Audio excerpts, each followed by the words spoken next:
Alright, got the blue sky message out. A little bit behind the schedule I thought I could stick to. But we are all good. I am ready. I am cozied up. Oh! I have not been able to get a lot of sleep. Well, I got some good enough sleep, but not a lot. Because I kept thinking about where we left it off and the fact that we're actually dealing with the end now. So exciting. I'm still very much hyper. I could not let this game go. It's also another thing that's like really puzzling to me because I'm kind of starting to get a clearer picture of what really went down here, but there's like a lot of disconnection for me still. That could potentially be just the way that it's presented and not necessarily something in the writing. But I'm not 100% sure. I just noticed that with Noriko's little after kind of like epilogue kind of scenario, that it felt a little bit more disconnected than it usually did. Like I was fully being on one kind of train with how this was going to go down and how it's going to go down. It's kind of confusing me a little bit, but I'm still here for it and I'm still loving it. And I mean, it is the third possible ending that we got, which matches up with my notorious reputation when playing visual novels. I always end up dying or going the fucking shit hell whole way. So this is on brand for me. That's absolutely ridiculous. But yes, hello, welcome in. I see Gecko and I see Fenrir. Hello, you guys. I am beyond blown away. And if you're asking me if I'm like good, I'm like, yeah, I'm good.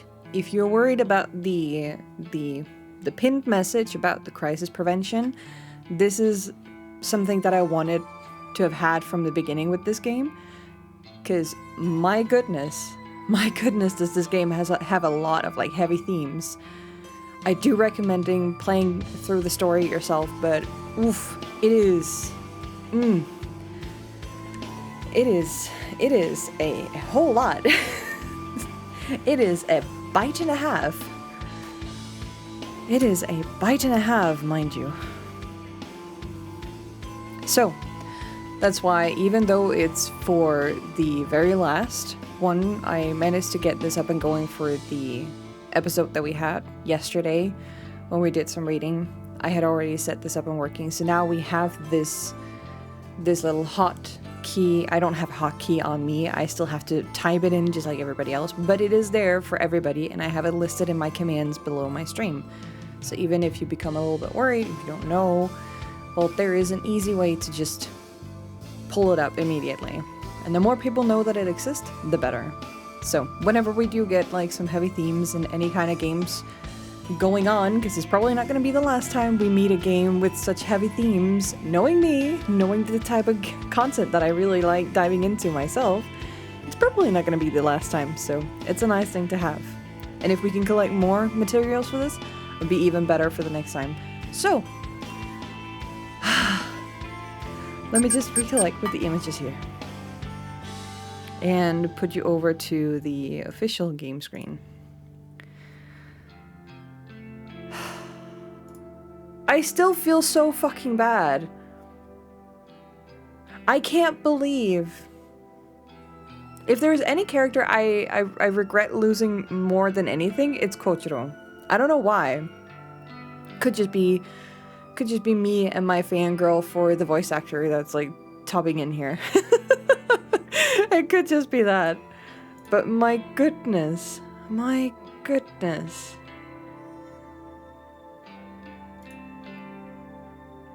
His entire story is just like absolutely incredibly like very strange and insane. Like, I don't condone anything that his character is doing, but my goodness, I love the writing that they did for him. Absolutely. Absolutely fucking love it. So I'm sad that he's gone. I'm sad that he's no longer with us. I killed Kojiro. My choices in this game, goddammit. It led to death and destruction.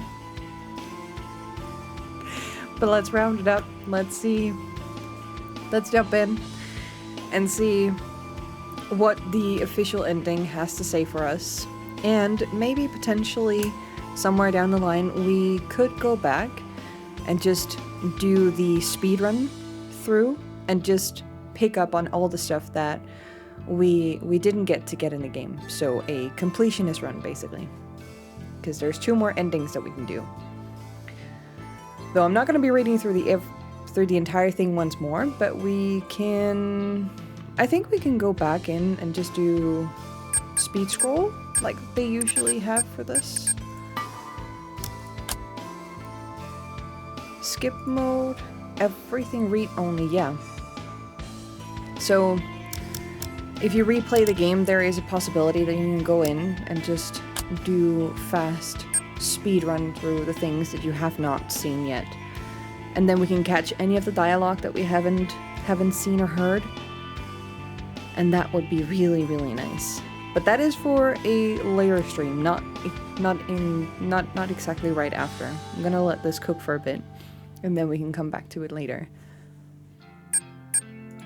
I don't know if I'm ready. No, I'm ready.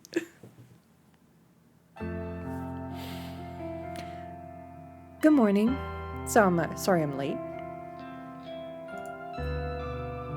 I make a quick apologetic bow to my coworkers before hurrying over to my desk. No one seems too bothered about my tardiness. A few people offer a raised eyebrow, but they quickly return to their own work. I take a seat at my workstation and switch my computer on. It whirs to life as I organize my belongings. From my handbag, I retrieve some key items. First is my canned coffee, still ice cold thanks to the convenience store's powerful refrigeration. Second is my headphones. I can't complete a day of tedious data entry without listening to music. Last but not least is my phone. The screen is a little cracked, and the protective case has seen better days, but it's invaluable to me. Something feels slightly off as I look at the screen. There's a nagging feeling in my mind. Some small voice telling me that this isn't my phone, but I know it's mine. The familiar red case.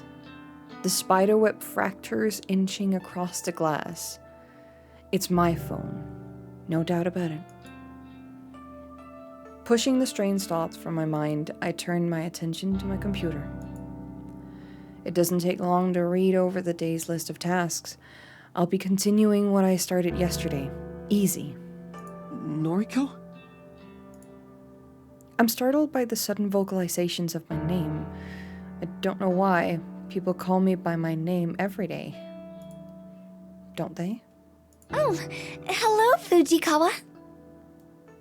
The fake! The fake. Shinya Fujikawa is standing at my desk, scratching his cheek awkwardly. I get the feeling he wants to approach a topic of conversation that makes him nervous. I wanted to apologize. I haven't been present in the office of late. Mm-hmm. Was there anything you needed to discuss with me during my absence? I think about the question. Shinya and I don't really need to talk on a day-to-day basis. His work is fairly unrelated to mine. I'm just a data entry temp after all. But we do have a history together, I suppose. We went to school together after all. We were never exactly friends. Actually, I always kind of had the feeling that he had a crush on me. but he's not really the type of guy to make a confession. Aoi always used to joke about how he and I would make a cute couple, but I could never see it. He was, and still is, far too dull for my tastes. Aoi. Why does that name sound so distant? I try to put a face to the name, but my mind draws a blank. She was my best friend, and yet... Noriko? Oh, sorry. I get lost in my own head sometimes. Yes, I see. Well, if there's nothing you need, then I'll be on my way. Okay then. Say, Hmm? Your old friend, Aoi Sato? Have you heard from her lately? No. Actually, I feel like something must have happened to her. We haven't spoken in... God knows how long. Is that so? That's too bad. I find it odd that he leaves the conversation with those last words. He simply walks away from my desk. My phone cries out, the unfamiliar ringtone, one that I never selected, splits my head wide open and prompts my brain to spill out between the cracks in my skull. I squeeze the sludgy gray matter into my head and blink a few times, then realize that my brain is not actually leaking, just a trick of the light. I struggle to maintain eye contact with the screen. The caller ID flashes across the device, identifying the caller as Noriko. Me, my own name, myself, Noriko, is calling me. I'm calling myself? A dull ache still throbs within my head as though it has been recently emptied. I answer the call. Hello? I hear a sharp inhalation of breath, and then the call cuts out. It takes a few seconds for me to realize I'm crying. Shinya is at my side, his arm around my shoulders, and within seconds, the rest of my co-workers are staring down at me. I'm on the floor, my face nestled within the plush office carpet, but I don't know how I got here. I'm supposed to be stoic, unflinching. It's my ideology, my entire identity. So much for stoic, unflinching Noriko. Remember stoic, unflinching Noriko? Maybe if I just close my eyes, I can make everything return to normal and start this day over again. Interesting. The stairs upward feel particularly difficult to climb today. It was a rather strange day at the office, but I don't know what returning home to my family will... But I know that returning home to my family will make me feel better. Shinya took me to the train station and waited until I boarded my train. It was really sweet of him. I don't fully recall the things that he said to me. He might have mentioned something about not needing to return to the office anymore. Maybe all my work here is completed? My head is still a bit fuzzy, but I'll shift through the details after a hot shower later tonight. Since the sun is beginning to go down, I think the others should be home by now. Yuriko is probably relaxing on the sofa, and Mother should definitely be there, since she doesn't leave the apartment these days. I unlock the door to the apartment and wander inside.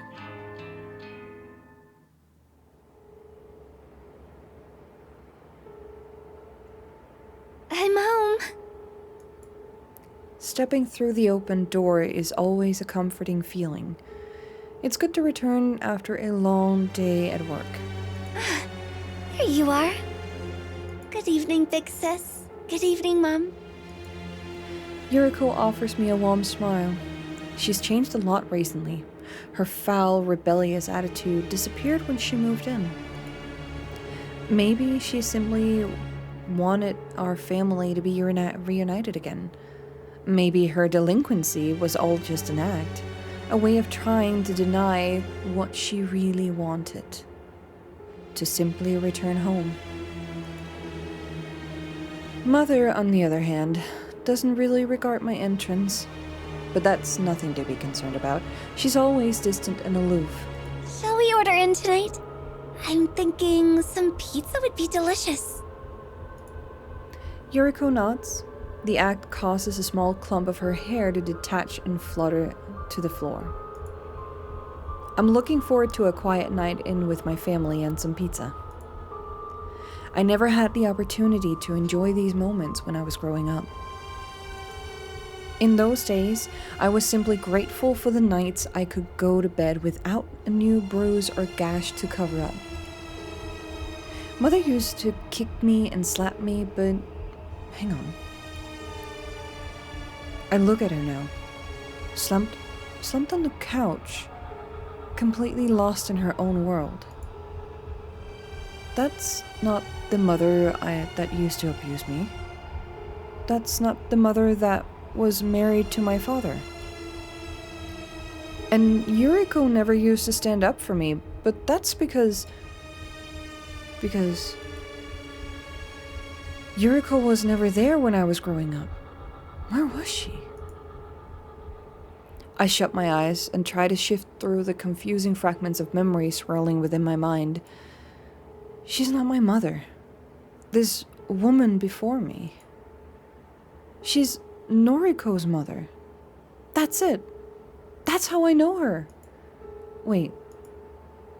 Of course she's my mother. I'm Noriko, duh. How could I forget something so simple? Yuriko was there when I was growing up. The reason she never stood up for me is because no one ever abused me. God, I don't know why I get so confused and frazzled like this sometimes. I smile at my loving family and clap my hands together. Okay, I'm going to order dinner. Is everyone happy with barbecue pizza? Yuriko nods, and Mother lets out a quiet snore of approval. I whip my phone out to eye level and open a food delivery app. I notice that my battery only has 8% left. I should charge it up before it dies on me. I keep a charger here in the living room, so it only takes me a second to waltz over to the wall socket. As I lean down to grab the charger, I see that another phone is already plugged in. Another phone? The case is blue, and the screen doesn't have a trace of damage on it. Whose phone is this? I nervously tap the screen and see a list of noise notifications. There are a lot of messages from someone named Junpei. Junpei? It's a name that doesn't ring a bell. I check to see if the phone is unlocked by pressing my thumb against the home button. Strangely, my fingerprint unlocks the phone instantly. My fingerprint?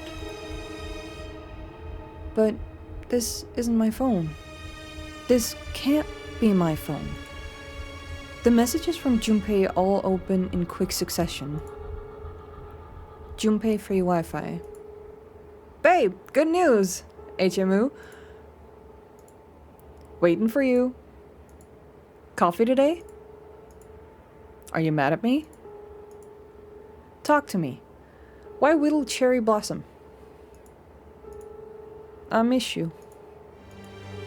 Did I do something wrong? That splitting sensation inside my skull returns as my eyes devour the contents of the never-ending string of messages.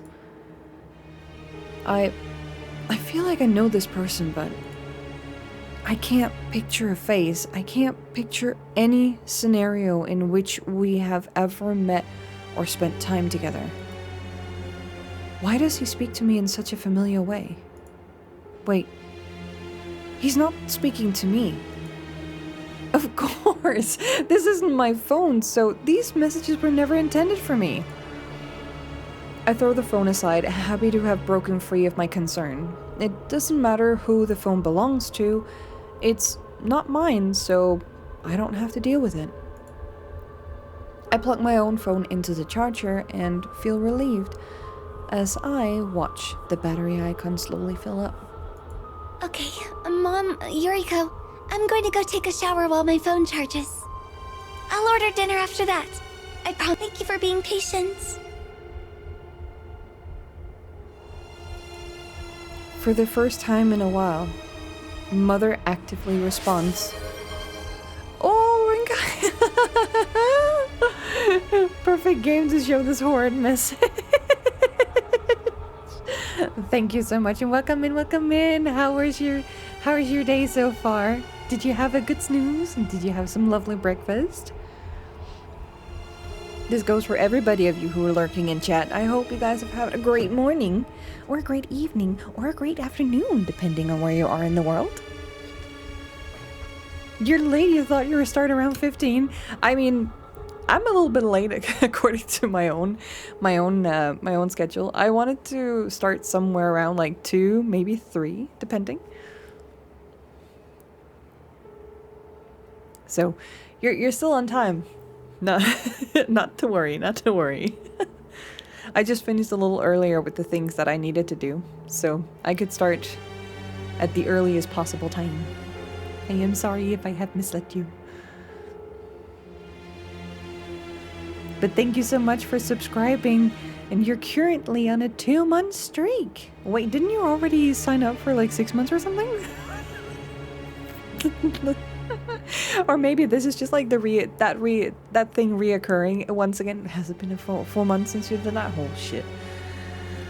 I cannot, I cannot keep track of what you guys are up to. Yes, I'm the one that changes 6 months. Fantastic, amazing. But yes, let's continue. Let's continue because we have the end. The end.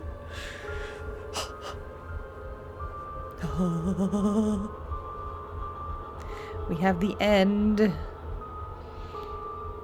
And we have nasty people coming in. We also have nasty people coming in, I see. Being naughty. Naughty, naughty. Naughty, naughty. For the first time in a while, Mother actively responds to my voice. Oh! Noriko? Oh! Her head lifts slightly, and she regards me with her dull eyes. Mom? Where am I? You're not Noriko. A bead of sweat forms on my forehead, and a shiver crawls slowly down my spine, like a spider. Her firm, accusatory tone immediately chills me to the bone. Of course it's me, Mom. It's me, Noriko. No. You're... Where am... Panic settles on her delirious face. I don't exactly blame her for being scared or confused. She's been in near vegetative... What? She's been in a near vegetative state ever since her attempted suicide. And you just brought her back into the apartment? What? But for her not to recognize me, for her to forget what her own daughter looks like, that's inexcusable, unforgivable. I'm Noriko, dammit. I'm... Certainly not. I fall to my knees, the splitting, throbbing, aching pain in my skull reaching the crescendo. A crescendo. threatening to blow my brains out across the living room. I'm Noriko!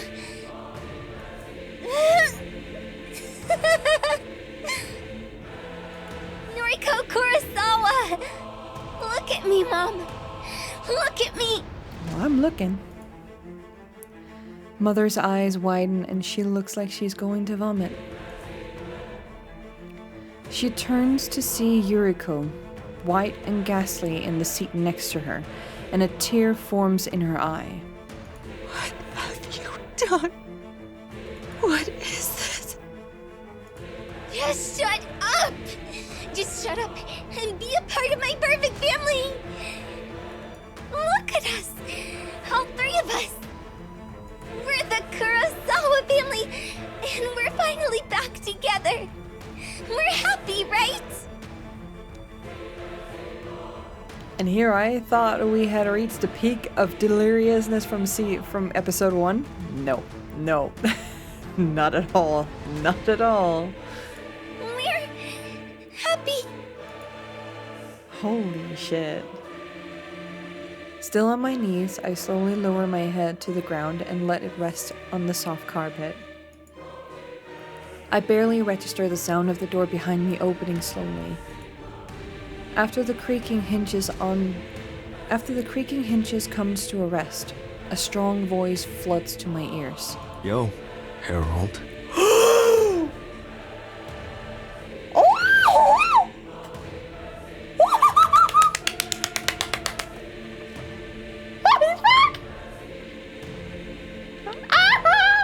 I thought he died!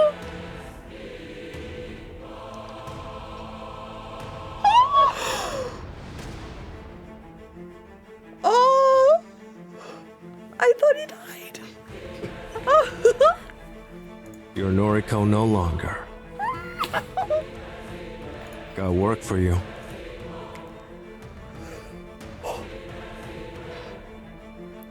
Oh, I need to come down for a second.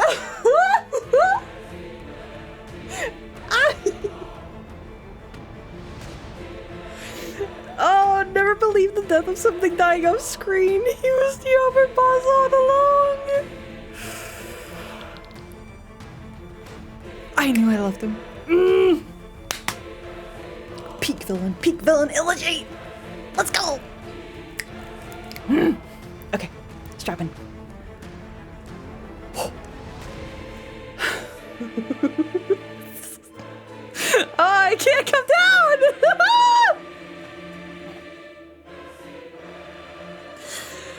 Oh.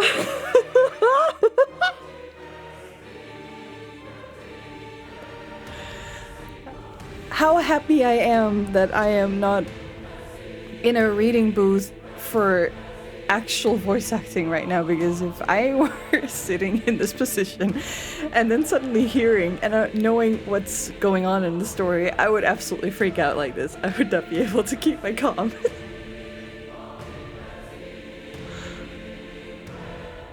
Oh, deep breaths.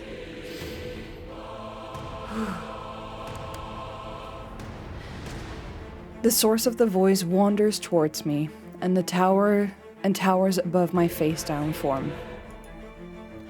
He said, I'm no longer Noriko. Can my identity just slip away so easily? Can it vanish into thin air like it was never truly a part of me? No. I will always be. I am Noriko! I leaped to my feet and launched myself at the man who dared to enter my apartment and tell me that I am not truly who I want to be. I barely catch a glimpse of his face before he pummels me in the nose with a broad fist. I'm on the floor again in an instant, the dizzying lights above me spinning in my blurred vision. Get up. Get your things. We're cleaning up after Corpse Girl's mess. 4 endings? Epilogue, Noble Sinclair? There are 4 endings to this?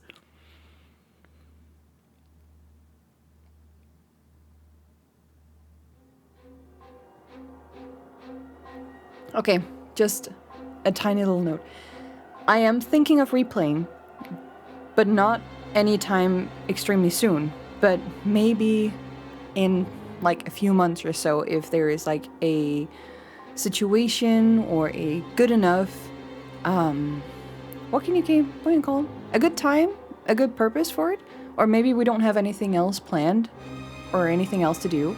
Then I want to go in and jump in and take up and see if I can unravel some of the uncovered endings and read through them with you guys.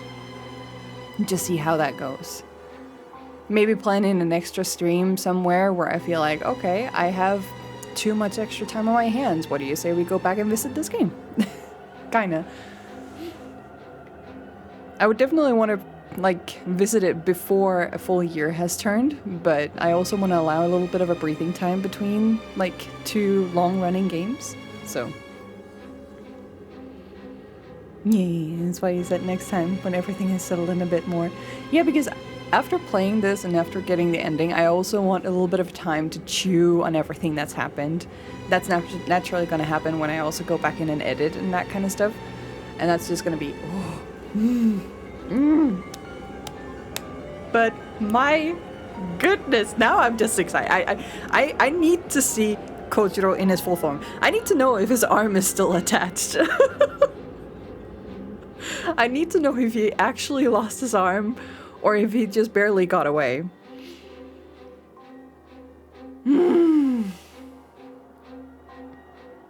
I need to know. The book is almost warm in my hand. It's a pristine volume, fresh off the printing press. Paperback, though I would have preferred hardback. Been a while since I last published a book. Years.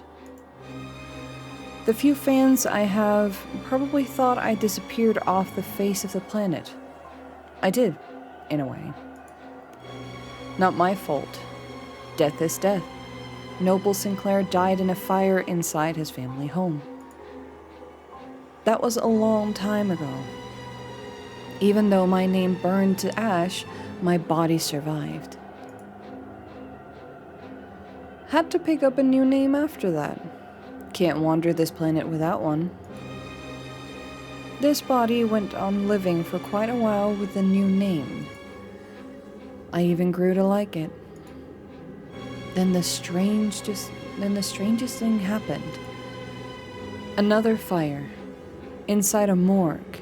This time, the new name went up in flames. My body survived. Again. Fate? Don't know. Felt a bit lost after that. Felt a bit unlike anybody. I decided to pick the old name back up, dusted it off, pinned it on my chest. Noble Sinclair. It always suited me. Mother gave it to me, after all. This time, I didn't want to completely disregard my existence. The time spent as another man, too much happened. I've got too much to tell, too many tales to keep to myself. So this new book tells the entire story from start to end.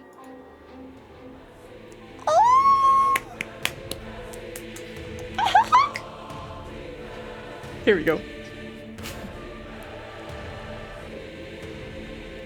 Wasn't easy typing page after page with only one arm. One of the most taxing and challenging things I've ever attempted. But now it's done. Soon the new volume will hit store shelves across the country. The world will know everything. I used pseudonyms throughout the book to protect the identities of the guilty. Didn't print Noriko Kurosawa's real name even once. Didn't identify Junpei Matsumoto or Aoi Sato. Didn't call out Tomoe Watanabe or even that wannabe detective that always chases me, Shinya Fujikawa. And most importantly, I didn't print my previous name. Not that name, anyway. I confessed a lot of things within this text. I even confessed my involvement with the Human Removal Service. Getting caught up in that organization's web of death wasn't something I've ever intended to do. It wasn't something Kochiro ever would have done. But it was necessary. Necessary in order to finish this latest book. Noble Sinclair rose through the ranks of the Shadow Society within mere weeks. Chalk it up to his, or my, macabre experiences. Couldn't have done it without the connections I formed as Kochiro. Couldn't have done any of this without him. I'm at the top of the ladder now, so to speak. Got a bunch of killers on my payroll. Even the dog, Junpei, is on my leash now. Don't know where I'll go from here. Original plan was to shut the Human Removal Service down, delete its existence as a final act of love for Noriko. But the power is nice. The power is intoxicating. Again, Kochiro wouldn't have toyed around with something like this. I'm not Kochiro. I look over the book in my hand once more. It's heavy, full of words that carry more weight than they should. Whether people believe the content of this book is out of my control. But those with a keen intellect will surely be able to piece the truth together. My eyes scan the cover and read over the large embossed letters. Corpse Factory.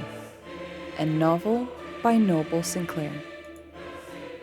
I've never been more proud of my work.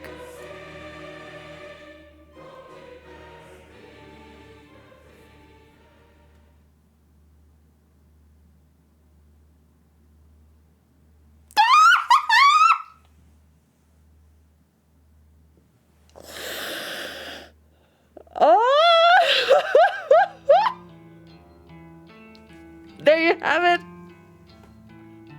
It barely took an hour. Oh no. Also, why not just attach your arm again? I'm sure at the time and point that the arm was probably far too long gone.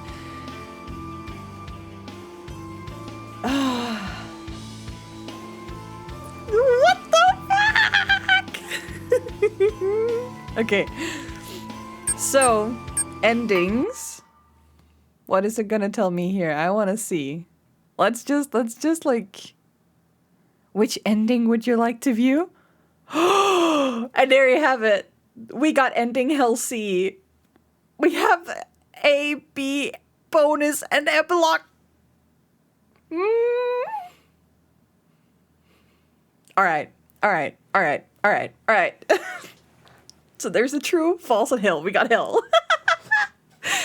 Internet told me there was like 4 big endings. That's probably like A, B, C, and bonus.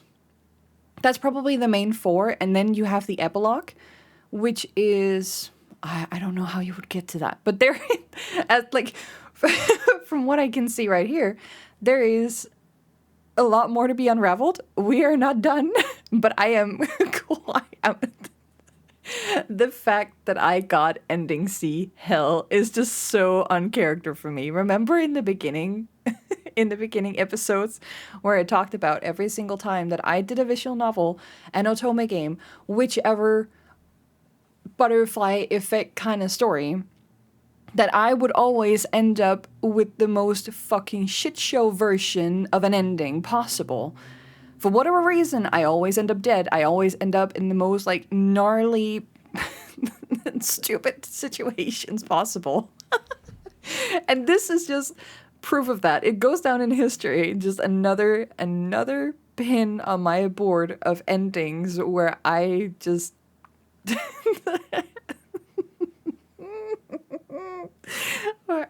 at the very least, I didn't get the false ending. That would have probably been even worse. but hell is like pretty on point. I think we should note down the choices you made, so next time we can do different choices. There is very few choices to be had, honestly. But yeah, I will probably have to, when I do editing and go back and look a few things, I will probably have to take note of acts and choices and situations. I'm not going to find a walkthrough for this, because even if we do go back and like we play things again, I don't want to have like too many spoilers onto me. I'm just going to see, okay, is it going to take me to the same ending, or is it just going to like do something else? And then I'll compile it. I'll basically just like make what you would call like usual epilogue episodes to this playthrough.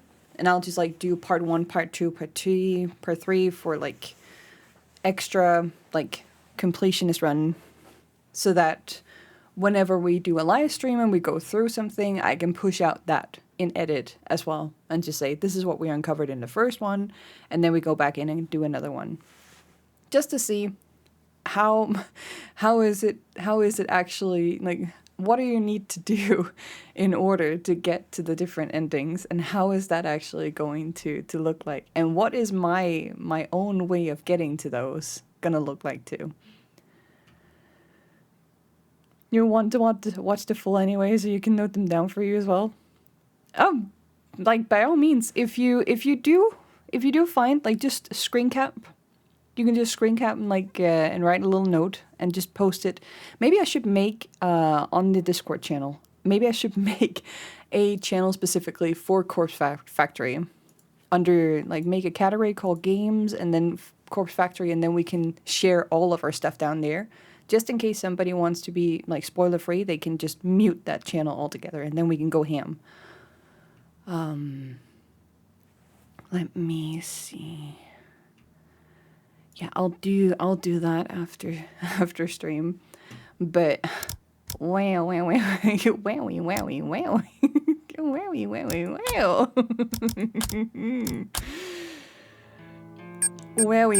wow. So, yeah, there's definitely like a few more, and I think these other 4 options are the other 4 types of endings that you can get. So maybe the first one here would go for false.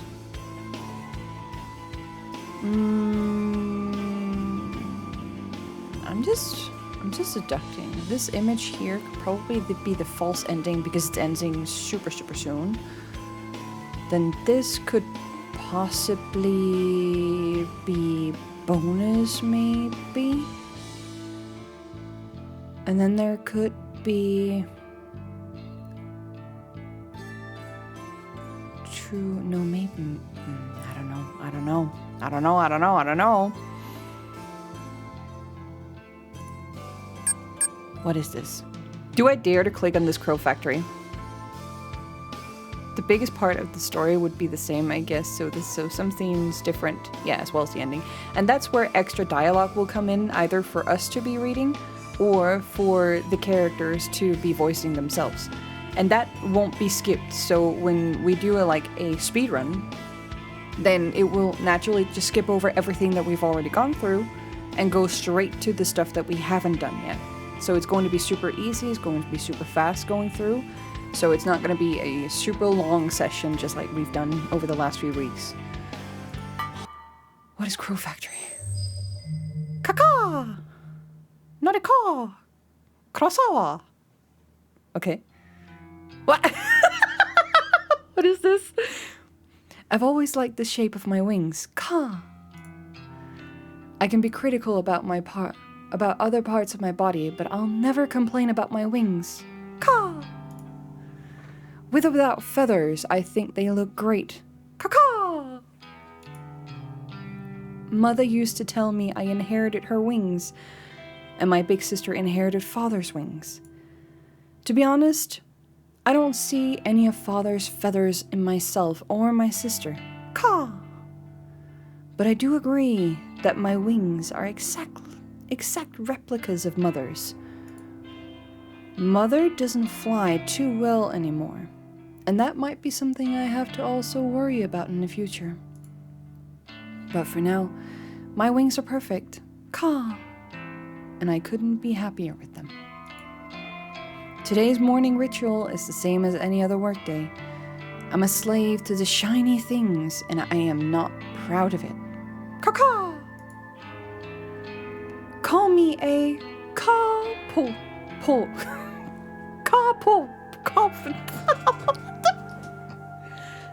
Call me a caporid sellout, but I can't survive without the shiny things. That's just the cost of being me. Norikro Kurosawa. Call. Yeah, culprit, I know. Culprit. My alarm goes off at 6 a.m. It's the early bird catches the worm after all. Caw. I skip breakfast because I don't know what to get my beak dirty by getting. I skip breakfast because I don't want to get my beak dirty by digging in the dirt. I'm out of my crammed nest by 6:45 a.m. Caw.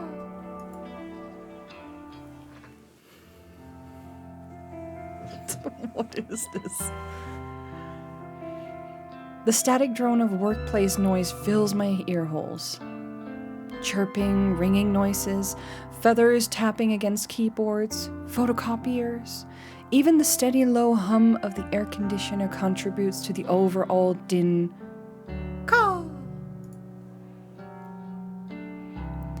Before I can take a step towards my desk, a mocking trill whispers behind me. You look like a bird shit. Scree scree! Chromo it. I can't take this seriously. This is gold. I want to know what the crow is actually. This has got to be. This has got to be a, what can you call it? A tribute of some sorts. But I would like to know exactly why. And I'll probably have to do some digging through Wikipedia or other sources in order to figure out what this is, because this is hilarious. But we've got plenty of time because I set off 4 hours for this, so we're gonna explore the crow factory. Crow moe. Looks like you've been sleeping in a tree. Suit ya. Scree. I don't know what she's talking about. I can't really focus on what she's saying. You know I'm talking here. It's rude to ignore the eldest bird in the nest. Scree. I swallow in an attempt to moisten my parched throat before speaking in a cracked voice. Noricro. Do you need something? Caw-caw. Nah, I'm done with ya, skink. Scree! Cromori turns tail and walks away. I sigh and sit down in my office chair. Why do I feel so exhausted? Caw! I need to calm down and focus on Crow Girl's work. I can't let things like exhaustion or social anxiety stand in my way. Caw! I take a deep breath. I'm in control now. I'm myself again. I'm Noricro, stoic and unflinching. Caw! I'm Crow Girl, successful and feared. I can kill people as easily as I can manipulate simple tools in order to obtain food. Caw! People like Cromore should be scared of me. People like Cromore shouldn't mess with me. I'm in control now. Caw!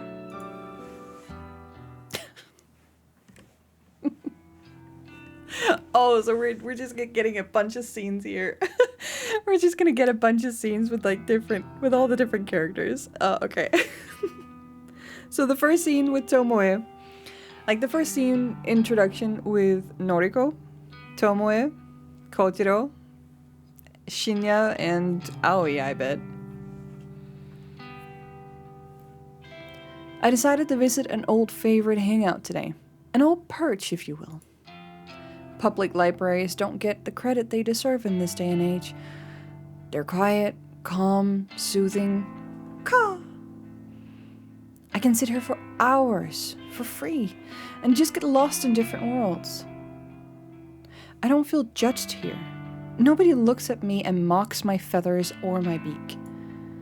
Nobody looks at me and asks if I've eaten enough worms lately. Nobody makes fun of me. That lonely bird in the corner, reading Lovecraft and calmly preening her feathers. Cthulhu, huh? You're a Lovecraft nerd? I blink twice and look up at the strange bird standing over me. Caw? Sauce. Didn't mean to interrupt. Cool. Noticed you're reading Lovecraft. Huh. In Japanese too? Didn't know this book had been translated. Cool. Yeah, my English isn't great, so I read the translated version. Caw. That's mad. Do they translate esoteric names? Can't imagine Cthulhu being easy to write in kanji. Cool. Well, it's written in katakana, so... Katakana. I can't even read anymore. I am so... I can't take this serious at all. Well, it's written in katakana, so... Of course. Crochio. Cool. The bird extends a wing, and I can't tell if it wants me to shake it or pass him my book. What? I'm Crochio. You? Norikro. Kurosawa. Caw! Nice. Just Crochio for me. Cool. No last name? Call me Crochi. You don't have a last name? Used to. Lost it. Fell out of the nest, you know. I'm just Crochio now. This guy is weird. His feathers smell like they've been dragged through the dirt. His face is unshaven. Writer's note, I've got no bird joke for unshaven. Sorry, plucked. Oh,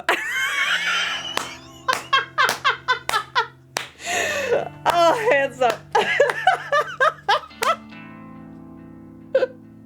Oh, you're forgiven.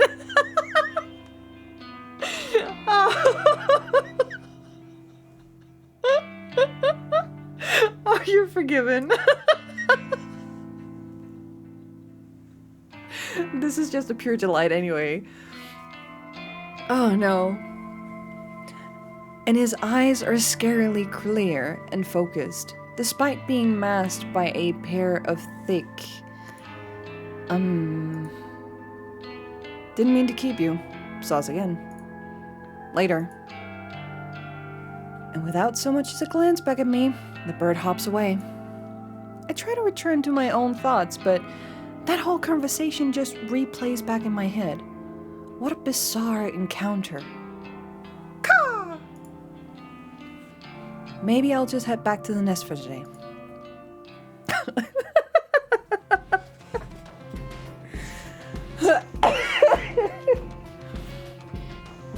Writer's note, I'm out of bird jokes! No more bird jokes! We're done! No more caca for today. Crow Factory can't just end there, can it? What will become of Crow Girl? Who will stop Crow City from being overrun by bad bird jokes? Should I have even created this abomination of a minigame? Car! Thanks for playing.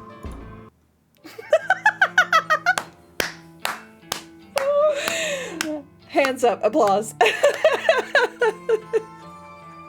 Oh no. I'm glad. I'm gonna keep this in. I'm gonna keep this as an extension to the ending. But wait, there's more. Crow Factory. Oh no. Sheesh. My goodness. Let us take a moment and just go over some of the familiar names that you're probably already aware of. We have, of course, the developers, River Crow Studio, the cast, Noriko Kurosawa, voiced originally... Oh? Noriko Kurosawa and Fuyumi Amano is voiced by Erika Halika? Erika Halika? Is that the right name to pronounce it? It's Crow Studios, no wonder there's Crow Factories. Maybe that's where the tribute comes in, which is funny. We have Kojiro, Alex Lee, or Alex Lei, depending on how you want to spell it. Pronounce it. Aoi Sato, voiced by Brianna Knickerbocker. Tomoe Watanabe by Faye Mata. Shinya Fujikawa and Hirota, voiced by Sean Chiplock. Ooh. Junpei Matsumoto, voiced by Kaiji Tang. Or Tang, depending. Emi Katsuno, voiced by Aniris Quinones? How would you pronounce that N? I am always confused whenever I see these like special symbols upon names, so I am terribly sorry if I'm mispronouncing any of the names here. I am just... It's a sticky N? How does a sticky N sound?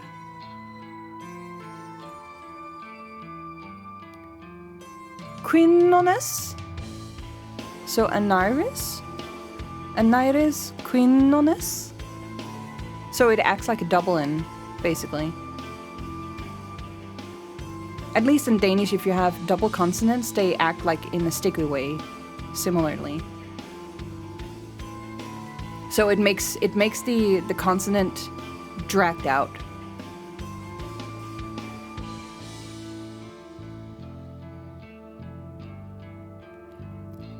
For Momo Okawa and Yuriko Kurosawa, we have Lizzie Freeman, Detective Fujikawa, Jun Yoon, Kotomi Ida, Manami Sachiko, and Asuna Kurosawa, voiced by Amy Smith.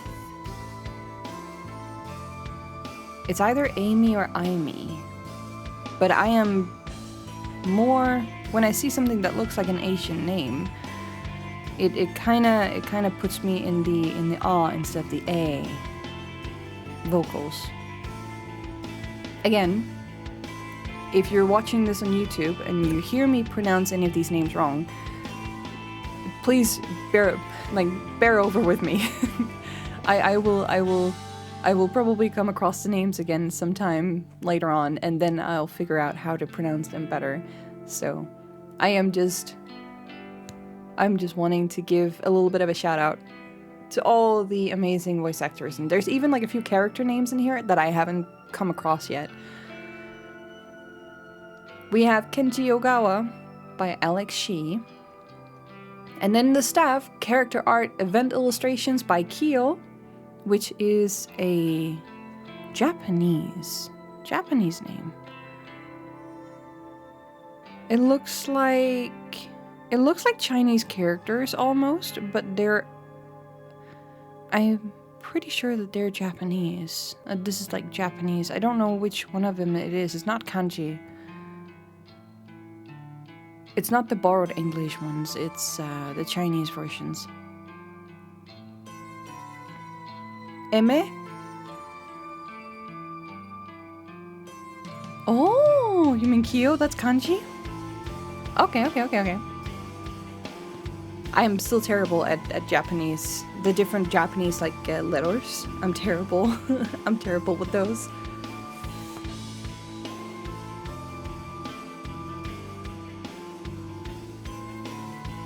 And then for background illustrations, we have Kazuhiro Hori.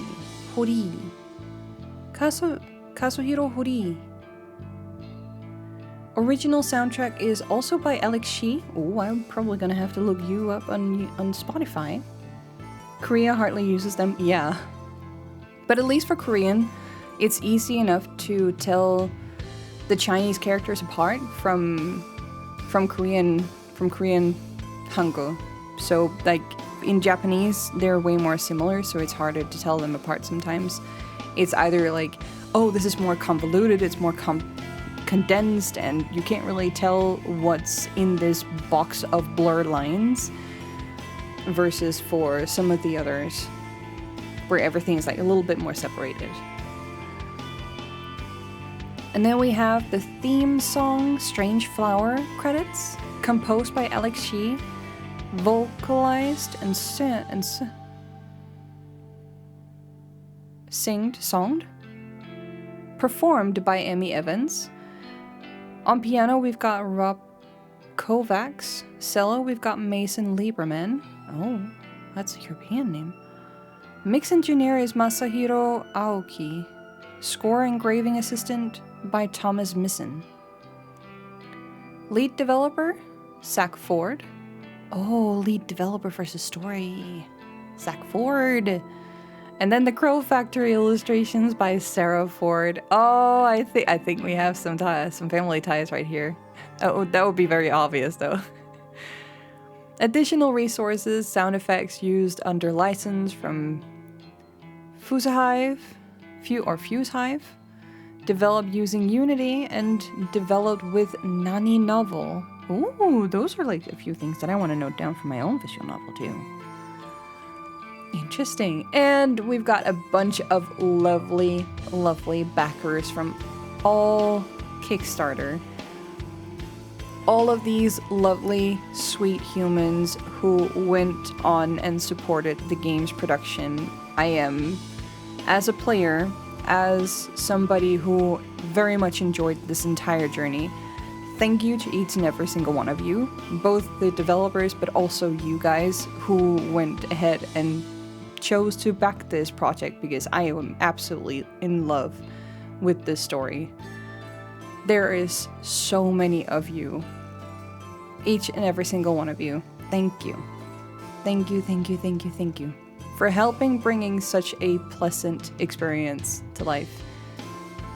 Because it takes a lot. It's a lot. There is so much going into the production of a visual novel. I will not on my own be able to establish anything of this kind. Never. But this, like a teeny tiny small thing, I would probably be able to do. Some illustrations, I'll be able to handle the story baby. But anything from sound and that kind of stuff, maybe even like voiceovers, that would be like an entirely different set of feats. So someday. Let's see. You mean Kyo? That's kanji. Yeah, Korea hardly uses them. Yeah, hiragana and katakana could look alike a lot for untrained eye. Yes. Kanji, hiragana, and katakana could look alike. Yeah. Kanji is compact Chinese thingies. Okay. The shortest and most easiest word to remember, kanji, for the most complex version of writing Japanese. But not always the same as in China, since they were imported centuries before, and China is known for simplifying kanji afterwards. Yeah, I think what Korea and Japan are hanging on to is the old school stuff. Because of course, like for China, they would obviously find ways to like simplify it themselves. Like they have the traditional Chinese still, but they also have like the easier, like simplified version now. So, and that's a pretty good thing for anyone who's going into Chinese and trying to learn that, because the traditional stuff, it's insane. It's crazy. It's mad stuff. I would be mute most of the time and claimed illiterate if I were to grow up in China and having to learn the traditional stuff. That would be far too much for me. My housemate studied Chinese, and since I studied Japanese, we had lots of discussions about kanji. That is incredible. That is such an amazing thing. That's such a fun thing to have. How are we feeling? I'm throwing kanji in her face and she's like, no, you don't write it like that. But yeah, on the side note, how do we feel about this? This entire story. So I did mention before we started the ending today that there was a few confusing points about this, and I can kind of understand why. I can kind of understand why it felt confusing with this ending, because this ending is probably not the one that you would want to have ideally for your first run in order to understand what was happening. Of course, from Kochiro's point of view, or Noble Sinclair as he calls himself at the end, it's understandable that with this entire story that he's trying to like reenact before writing, so he's writing story based on his own experience, and by doing so he would have to enact the entirety of it before he can sit down and write it out. And that kind of puts it into question with all of the things that are happening. Anything from Noriko's derangement behavior, from I can't even say that it's possible to go mad and deranged from just being exposed to corpse gases. I think that there's like a lot of different health issues that comes into play there. But I could definitely see that this would have been maybe a little less confusing if it had active paranormal stuff in it. Stuff stuff like an entity that didn't really have maybe anywhere to go. Any possible unexplainable things would have been able to hinge on to the paranormal entity instead. But we don't really have much of a paranormal entity. We have a lot of mental health issues going on. We have a lot of different diagnoses for all of the different characters involved, be it anger management, be it eating disorders, or just general like split personas, or if it's OCD, and just like there are a lot of things, just to name a few. And I guess that if you're living in these different worlds, if like for yourself, if you're living through these experiences, it will definitely feel authentic. And for the outside viewer, it will 100% feel confusing. And I don't know if this was intended. If it was, 100% you knocked it out of the park. But if it wasn't intended to be confusing, if it was intended to be a little bit more streamlined, then a paranormal entity would definitely have helped. Puzzle or like gluing a little bit of the empty holes, plot holes potentially. This is more like my experience here as a reader, and also from my own experience as a writer, trying to figure out how to stitch different scenarios together and how to ensure that plot holes aren't necessarily like left open too wide. So and again, yeah, we got the worst ending, so the plot holes could be filled in better ones. And I think I'm gonna leave it up for guessing, but this is like just my first impression from having like the first ending. And that's why I can say that if it's intended to look like this until you get the entire aspect and the entire like perspective of this game from all the endings, then it's a completely fine. But if you're meant to feel not confused by any of the endings, then yes, I would just say that maybe from a player perspective, but also with my other experiences with stories and whatnot, and like I'm very used to seeing plot holes here and there, and sometimes it's more obvious than others. But it's not that often that I come across a visual novel that has like such obvious confusing elements or ways of stitching things together. Like there's usually a very streamlined, what can you call it?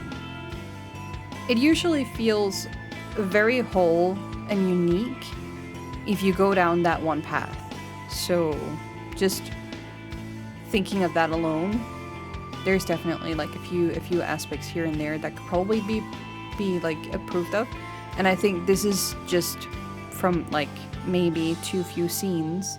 I think a few extra scenes tidying up or like tying things better together could have probably helped. But then again, if you're like a small indie studio and you're running things on a budget, or you're just very tight on time and you have to make do with what you have, then yes, of course, this is all to be expected. There is nothing to be fault. There's no fault to be found at all. I think for like whatever reason, that this is still an incredibly great experience, and I knew that I was going to love this game. I knew that I was going to love this story, and even more now than when I started. I am so very hyped to go back in and try to find the other endings, maybe even also get all the way back over to the epilogue. I am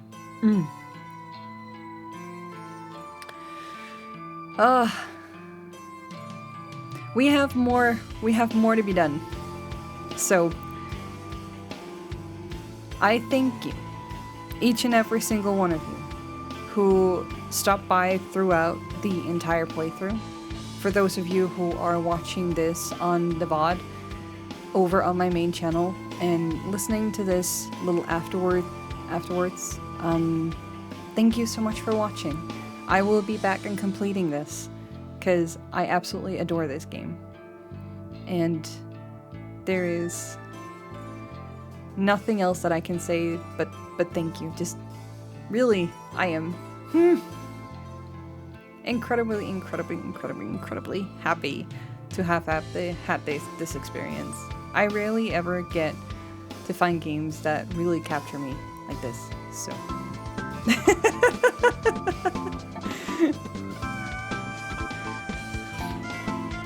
So,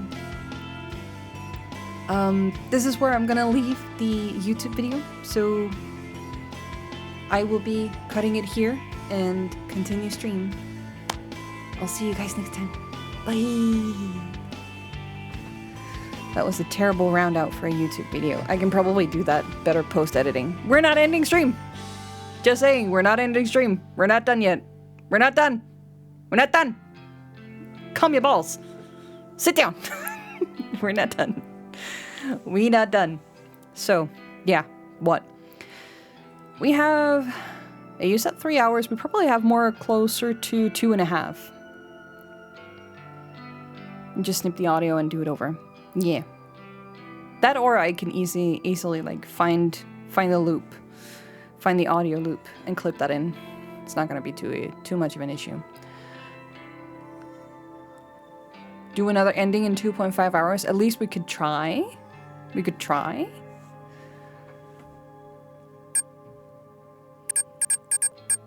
Because if I continue, it's just gonna do this. If I quick load, it's gonna do this. What does quick load do for me? Let me just check out what quick load does.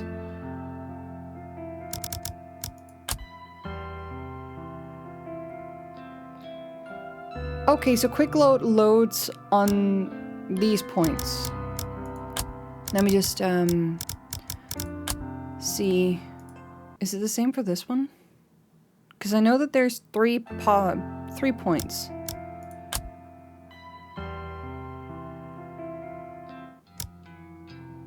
No, it's not. What are the quick loads for then?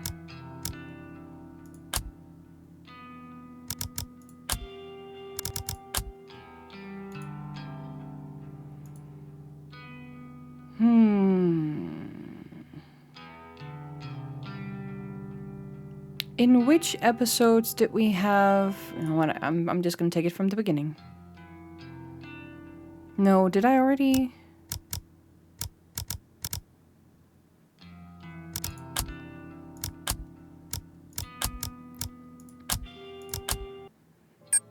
If I do a new game, am I going to be able to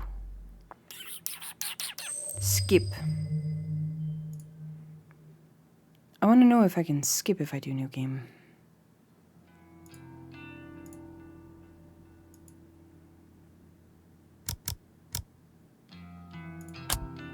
I can! Alright, we're just gonna let it run. Flash warnings, because there's gonna be just like a bunch of images like running across the screen. I can start a new save since it skips quite fast. Yes.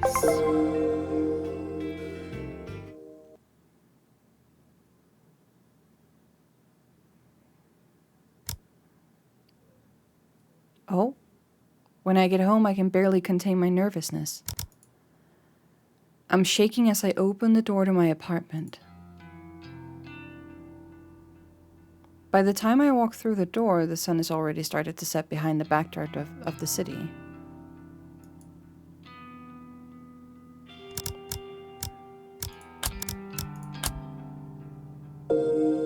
Okay. That was stuff I had already read before. Okay. Corpse Factory. And in we go.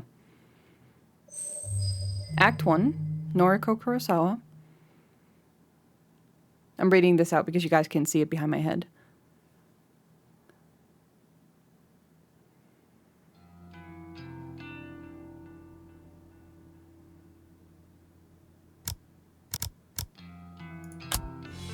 Okay.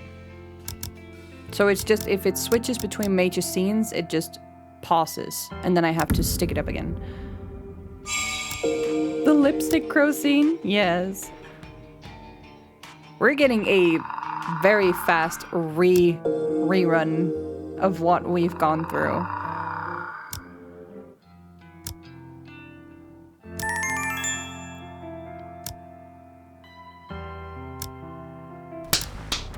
Oh my god, the slap scene. I forgot. I forgot about the slap scene. I've also not really taken note of the dates, like how long this is actually going for. I watched like 5% of the beginning episodes and like 90% of the ending episodes. Well, you're gonna get a super fast speed through right now. Alright, let's see.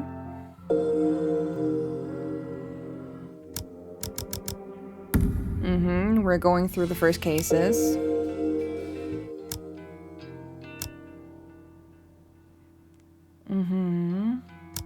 Meeting Kochiro.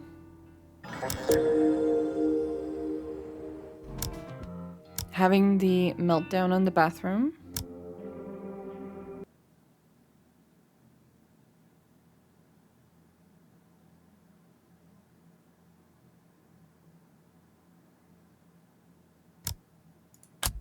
And this is here we have where we have the first.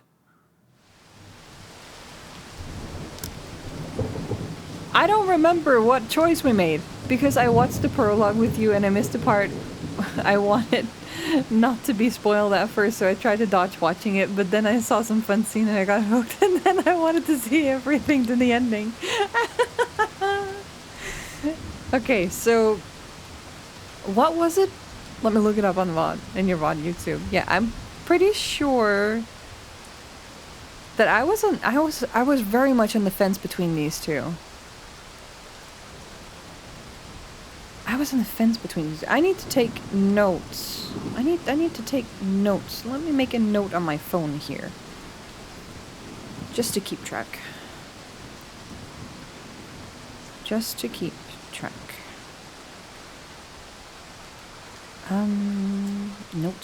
Notes. We're gonna make a new one. I'm gonna call this Corpse Factory. Corpse Factory.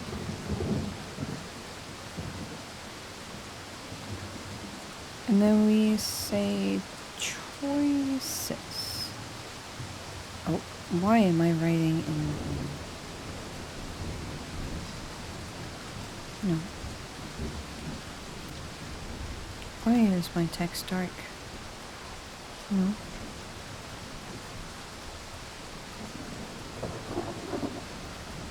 Can I... There we go. Okay, so choice 1.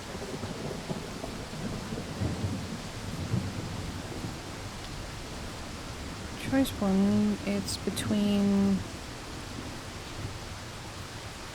Go after Aoi or give her some space.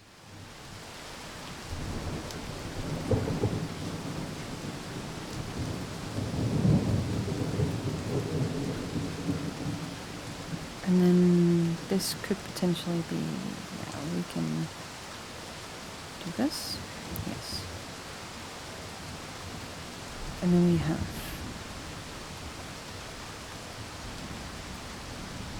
choice 2.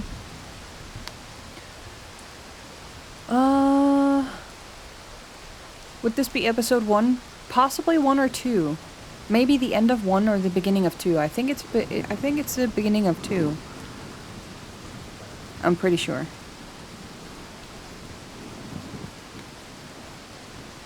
If I remember correctly, I'm pretty sure we had this choice very early on in the second episode, not the first one. Did we see Junpei yet? No. Junpei has not made it up here. So this is the... Oh, what would it be? Yeah, what would it be? What would it be?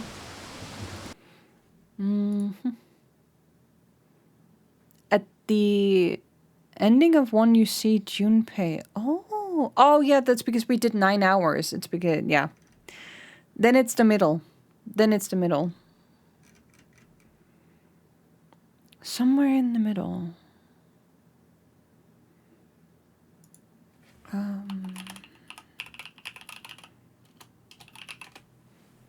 Let me do a search with you. Let's see. Playlists. Corpse Factory. And the...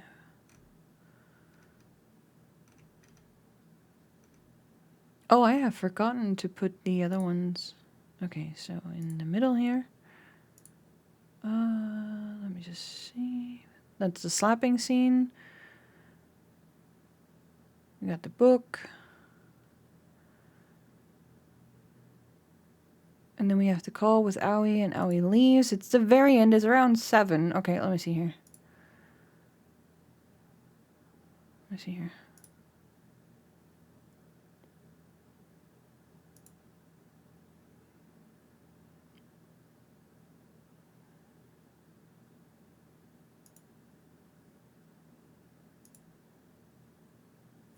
What choice are you going to make? What choice are you making, Minnie?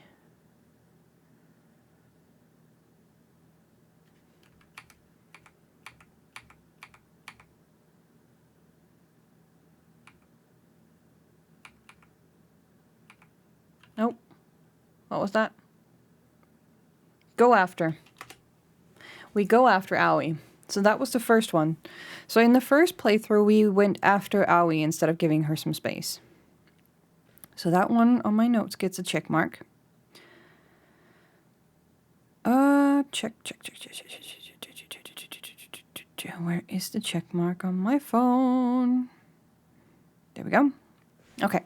So that means we're going to go with the second option here.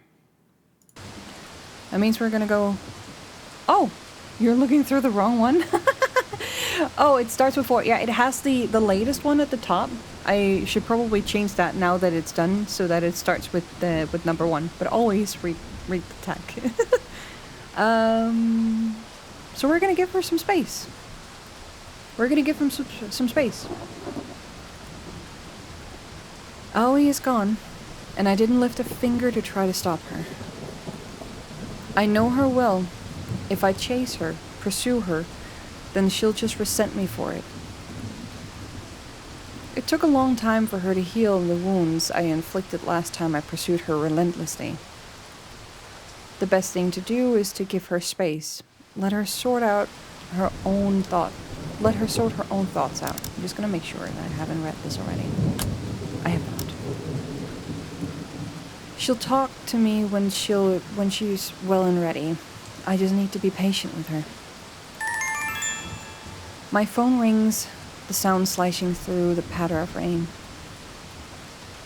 It's Aoi. Of course it is. Hey. Noriko. The girl burst into tears, her sobs reverberating through my ears. I can't do it anymore. I know. All my life people have abused me, taken advantage of me. What did I do? What did I do wrong? You never did anything wrong, Aoi. I can't explain other people's behavior. And I can't truly understand what you've been through. Sorry. I know that's not what you want to hear.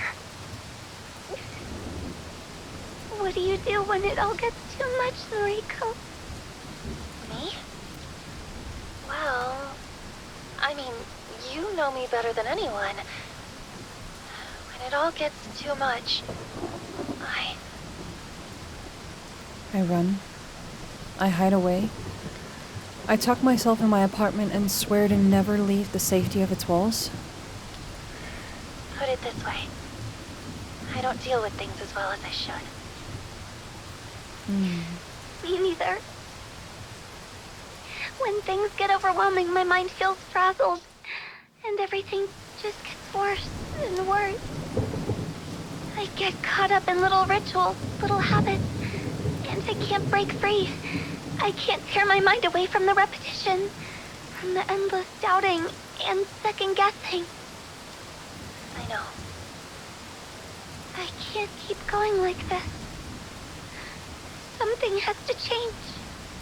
As much as I want to help you, this is something only you can do, Aoi. Yeah. But if nothing else, I'll always be here for you. Whether you want to break down and cry on my shoulder, or use me as a punching bag, or just vent to me, I'll be here. Noriko. This is a lot more wholesome in the beginning. Thank you. I think you finally understand. I'm trying, girl. I really am. I'm going to make a change. I'm going to quit my stupid job and join you at work on Monday. I promise. I am going to get through this. I know you are. I never doubted you. Thank you. I'll talk to you later. Okay? Oh. I'll look forward to it.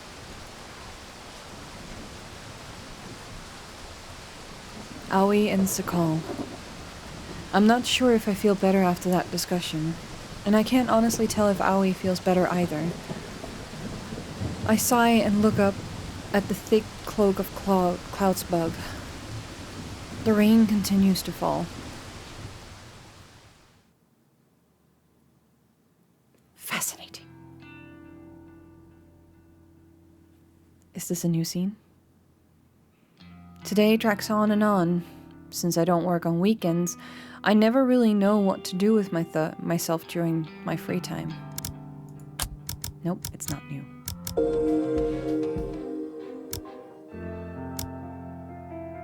So, if a scene proves to be something new, then I'll read through the entirety of it. But I'll also test where the new stuff comes in. Because it's sometimes really difficult to tell what is new, what is old, what has changed. And here we go. This is the second one. This is the second choice. And this is in episode 2. So this is in the beginning of episode 2. That much I remember. So let me just go back here.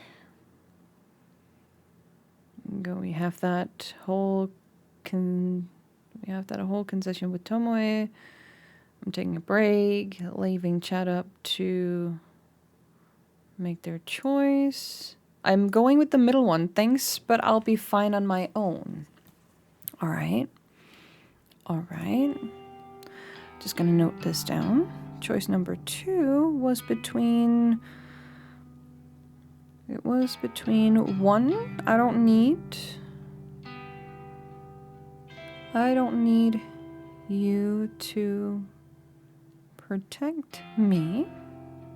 And 2, thanks, but I'll be fine on my own. And number 3 is I'd feel better with you looking after me. So, since we have 3 options here, it's not as obvious that I'm taking the different one. But do you have a preference in chat? Does anybody in chat have a preference? I am going to give you a little moment. We don't need to make a big poll for this one, but if there's anyone that you fancy, because we've already done the middle, so I'm just going to highlight that. That's the one that we've done. We don't want to do this one, so between the top or the bottom. And I'm just going to give you guys a little bit of a time while I sort out my notes here.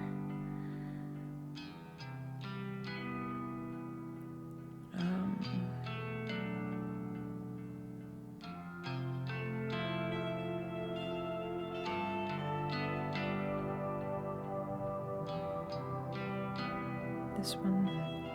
And this also means that we've done...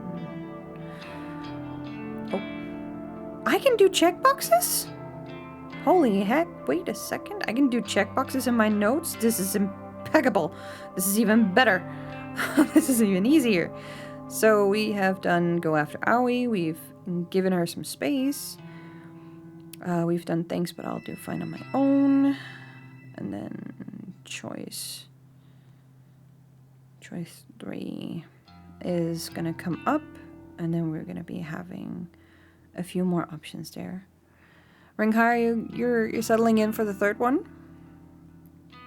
Then I say we go and try that one. Let's try. I'd feel better with you looking after me.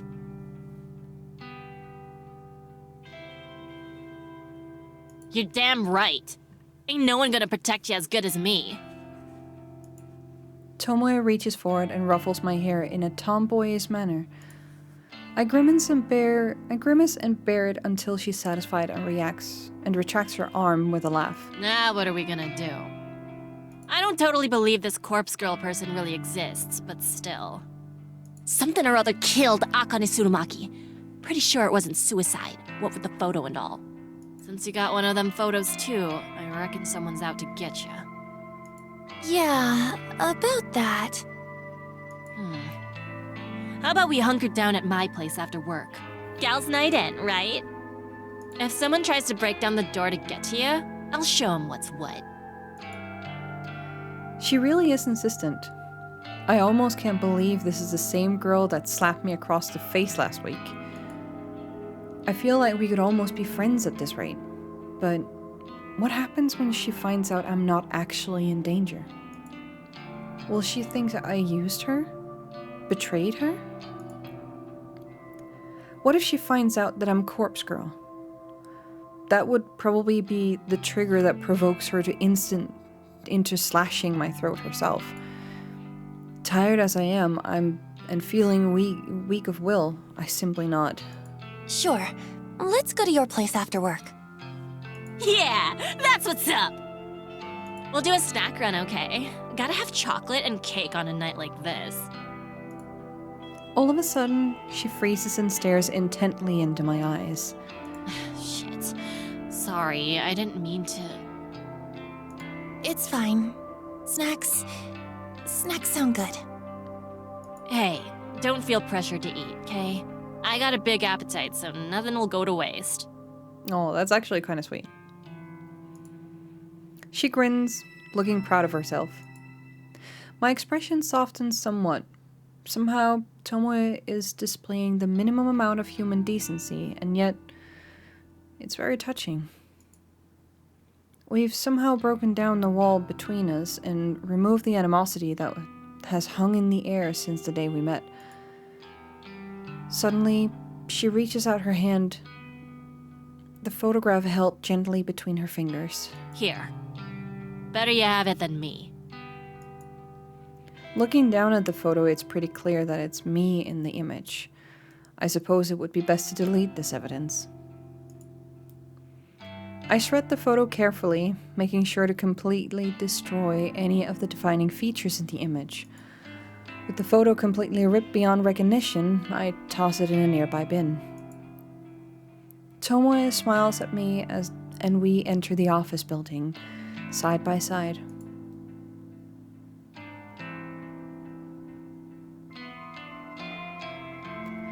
Tomoe's apartment is not at all like I expected it would be. For starters, it's not an absolute trash heap like it always was in my mind's eye. The place is nice, fairly modern, and probably not that cheap. She lives on the outskirts of Shinjuku, so she's a lot closer to the office than I am. That probably explains why she's usually so punctual, despite her terrible work ethic. From what I can gather from my first impressions, she lives alone. A few photo frames near the entrance features some family members, including a younger brother and sister. It's funny, because she doesn't seem like the older sister type to me. The personal effects decorating the apartment aren't cheap and tacky, much to my surprise. I immediately get the feeling that she earns more money than I do, even though we have the same job. Though, how would that be? How could that be? We're both simple data entry temps. We'd surely be on the same contract and the same salary. I suppose she's a little bit older than me. Maybe she had a well-paying job before starting work at Temujin. Or maybe she has a side job. Either way, there's no way she could afford to live here on the same salary as me. So, would you like a cup of tea? I've got oolong, green, barley, hojicha. So many to choose from. I didn't take you as much of a tea drinker. Well, of course I am. It's tradition, you know. Tradition's real important. Huh. Yeah, I guess so. Hojicha for me, please. Sure. Coming right up.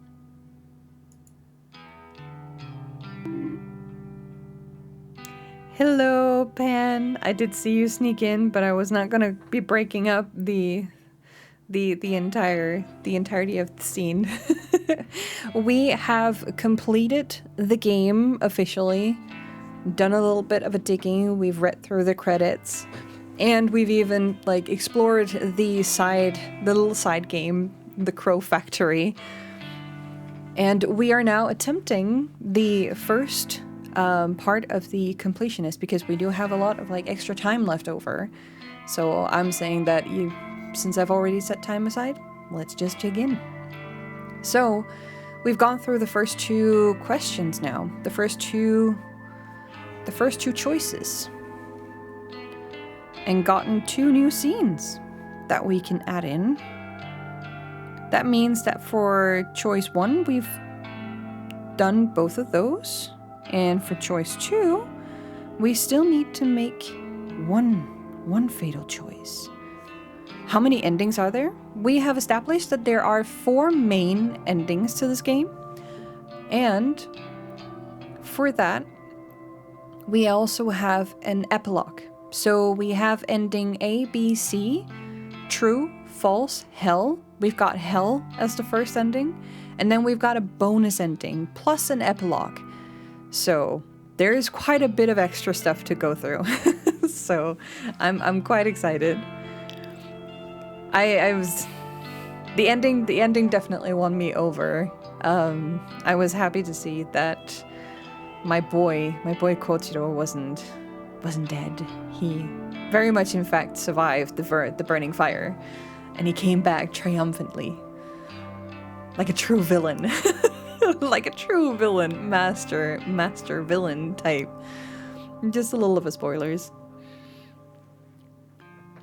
But you'll be able to see that whenever, if you go back and rewatch the VOD, or if you wait until you see the entirety of the Let's Play on my main channel after they've been edited.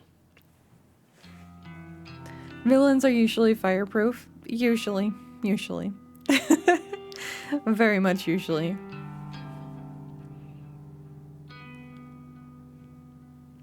We continue. As Tomoe busies herself in the kitchen nook, I continue scanning the apartment. A fairly large TV sits atop a sleek cabinet against one wall of the living area. A comfortable-looking sofa fills most of the room, but gives way to a small kotatsu in the corner. Ooh. During winter, a kotatsu is a valuable piece of furniture. It's a small, low table with a blanket to cover your legs. Underneath is a tiny space heater designed to warm up the enclosed area. I like your kotatsu. I can't even fit one in my apartment. Oh, yeah. They're great, right? Dad actually made that one for me. Oh? Your dad made it? I look closely at it. I don't know much about woodwork, but the whole thing just looks very solid and well made. Even the blanket spread underneath the table surface is pleasing to look at. It's probably not cold enough to flick the heater on, but feel free to sit down there if you like. No, that's okay. I'm warm enough. A memory of my childhood flickers at the edges of my mind, like a moth dancing around a flame. Sitting at a kotatsu as a child with a warm cup of cocoa, and my big sister reading a book aloud to me. I shake my head. That was too long ago to even attempt to remember clearly, and the past never really mattered much to me anyway. Tomoe has finished pouring tea, so she sits 2 ceramic mugs atop the coffee table and calls out to me. Tea's up! Thank you. Aww. So, we gotta protect you from Corpse Girl, right? I simply nod. Hey, wait a minute. If you got one of them photos, that means someone requested your death, right? This whole time, I've been thinking it's Corpse Girl that wants you dead. But that ain't right. It means that someone else just asked Corpse Girl to put you in the ground. Yeah, that's what I figure. She's not wrong. While Corpse Girl isn't exactly after me, it's true that there is somebody who requested my death. Huh. So who do you think it is? Who wants you dead? Well, honestly, at first I thought it was you. Yeah, I mean, last week I might have been tempted to chuck your photo on the website, but nah. You work right near me in the office. If you ended up dead, someone would trace it back to me, you know? I dobbed in Akane Tsurumaki because she worked way upstairs. And we never talked, save one time when I found out she's a total skank. Oh? So you did speak to her once? What was she like? Fucking slut, that one. We met in the lobby. I was on one of them couches doing my makeup because I was in early one morning. She walks past me, gives me one of them looks all those snooty rich people give ya. You know the type, like, I'm better than ya and I know it. But you know what she said to me? What did she say? She says this. Honey, please wait for your clients outside the building. Huh? What did she mean? I know exactly what she meant. Ugh, don't you get it? She was implying that I'm a hooker or something. Just by looking at me, she decided I didn't belong in the office building. Ah, It really pissed me off. I'm sick of people judging me like that. Yeah, I look different from y'all, but so what? I got my own style, so just fuck off. so you're not a hooker? Noriko, please. I get it. Well, she does have a deep V. Yeah, very deep V. A very sultry deep V, indeed.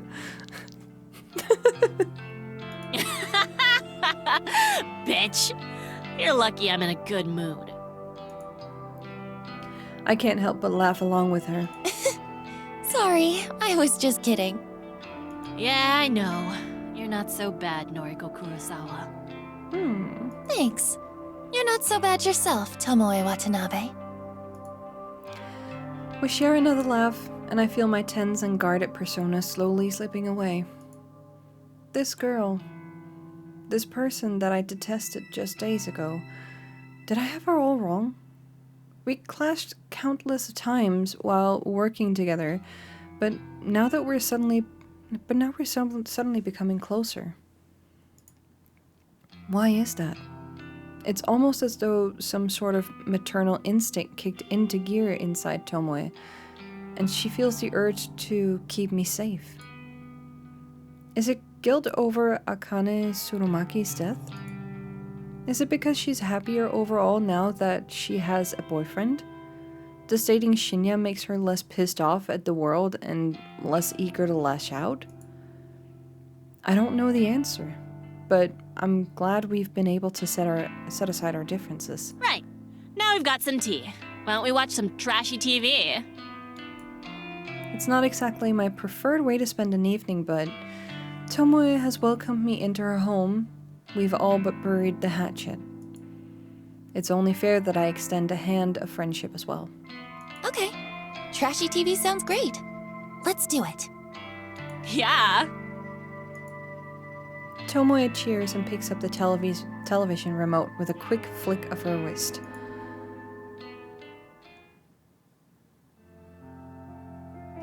Very much a wholesome scene. So we've had 2 wholesome scenes now. Onwards to the 3rd one, or the next scene that's changed.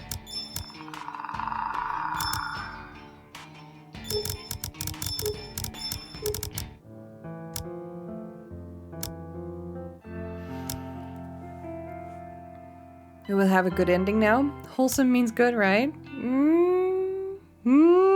Does it now? Does it now? Will we get the true, the false, or the bonus? Which one is gonna be? Which one will it be? We do not know. Marley and me is wholesome. Because as far as I can tell from how everything is evolving, Noriko is still going crazy slowly and slowly. Here we have the 3rd choice, and I'm just going to note them down. I'm going to note them down, but I'm also going to see if I can find them. Find that choice. Okay, the choice is right here. I see it in the VOD. What choice did I make?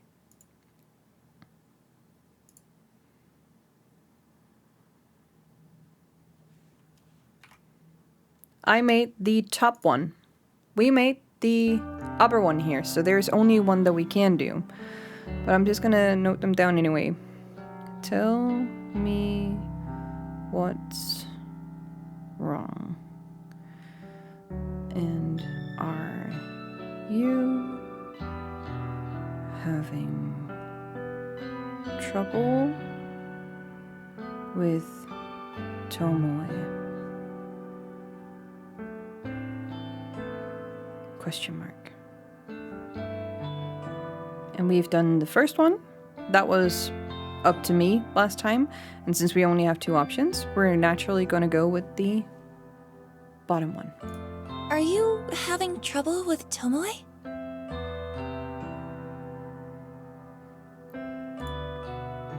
Shinya stares blankly for a few moments before slowly opening his lips. Somewhat. I think she can tell that I'm unhappy in our relationship. She's unhappy? I swear it wasn't long ago that she was posting a noise about having found his true love. Do you want to talk to me about it? I don't want to overstep the boundaries of our relationship. Come on, it's a bit late for that, isn't it? You asked me about sex not long ago. That's true. But that was unprofessional of me. Yeah, if you meant to ask it in a professional sense, but I'm pretty sure you were asking as a friend, not as a coworker. Tell me why you're unhappy with Tomoe. Promise not to tell her, okay? I want to be the one to let her know when the time is right. Of course. The truth is, there's someone else. Someone else I've been intimate with. Okay, the way that it's phrased in this choice sounds a lot more... It sounds a lot more grave. It sounds a lot worse. But I can promise you this. He's a victim of SA. I can promise you this. So if you've gone through the first entirety of the main game, you know exactly what he's been through. So we're seeing what the other choices are. But if you were to have this as your first encounter and choice, it would seem a lot worse comparatively. Ramyun boy, welcome in. Hello, hello. Welcome in. I hope you're having an amazing Saturday. Happy weekend. The first option was better, yeah. In hindsight, I definitely also feel like it was better to pick the first one, because going around it feels a little bit. And this is why I'm telling you, it doesn't necessarily mean that just because we're taking all the new options, the option we didn't pick before, that we're gonna get something better. It could prove to be even worse, because we do still have the true, the false, and the bonus ending. And we don't know which one of these it's going to lead to if we're taking the opposite choices based on what we usually had. So, let's see how this goes. Someone else. The same someone else who has been pressuring him into sex? I see. It's an affair, then? Shinya flinches at the word, like I just let some unforgivable curse slip through my lips. Affair is such a mature term for it. I wouldn't call it that. I see. Are you able to tell me who the other woman is? I can't do that. Sorry. I want to protect her. See, and this makes it even worse. This makes it even worse because he should not be protecting his fucking perpetrator. He should not be protecting that piece of shit. But because of her position, because of the power balance between him and his perpetrator, he is naturally on the losing side. So there's really nothing else that he can do but just like keep it under wraps. And yeah, we were discussing this when we were having this in like the official playthrough, like the first main playthrough. The what is wrong is more open than the expecting to be. It would be Tomoe that caused the problems. And that was because we had already established a good foundation of knowledge and understanding of how these two were working together. So it didn't seem natural to pick the choice of like just assuming that it would be Tomoe's fault. And especially like if you ended up saying yes to Tomoe being your guardian and you had that wholesome moment with her, you would be even more not likely to pick this question or to pick this choice in the second time. So it is like there's it's falling into place for me. They're like, with these extra scenes, I'm definitely getting a much broader picture of how things could unfold. I'm loving this. If I didn't mention it during the credits, I fucking love it, this guy. Devs, I fucking love it. Please, I need another. Make another Kickstarter and I will jump onto it immediately. I want another game from you guys. Please, please, please. Crows, please come back and caca your way into my game folders. Oh my goodness, I would love this. Because we asked the question, what's wrong? Yeah. It felt it was more safe to tell us the truth about the problem. Now we've come in with a curveball and we assume it's an affair, so he closes up and does not trust us. And this is why we still don't know what kind of ending this is going to give us. But I'm excited. Let's go. We continue. I nod to feign understanding. He wants to protect this other woman, and he doesn't want Tomoe to know. So, in a way, he's trying to protect her too. But this kind of situation never works out favorably. Both women are going to end up hurt, and Shinya's going to end up alone and unforgiven. The whole situation sounds messed up to me. I don't know if he's having a genuine affair or if he's just trying to cover up the fact that someone is abusing him. And I don't feel like I'm going to get a straight answer out of him. I should go. Please, don't mention any of this to Tomoe. I swear I'll tell her myself, but when the time is right. He nods, almost as if to reassure himself that his own words are true. He grabs his bag and gently pushes past me on a path towards the elevator. Good night, Noriko. Good night. And just like that, I find myself alone in the office. Alone and without any more answers. And at that very moment of despair, my phone rings out like a beacon of hope. I bring it to my eyes and see a message from Shinya embezzled across the screen. It's just 2 words. Kotomi Ida. Kotomi Ida. The executive with Shinya's career in her hands. The very same woman who blamed Shinya for the mishap with hiring Aoi. So that whole situation was more in-depth than I originally thought. It was never about Aoi. It was about her relationship with Shinya. And just like that, I suddenly have even more questions. Is Shinya in a genuine relationship with Kotomi, or is she using him just like I initially thought? I rub my eyes and let out a sigh of exhaustion. Wow. And yeah, we didn't get to save him.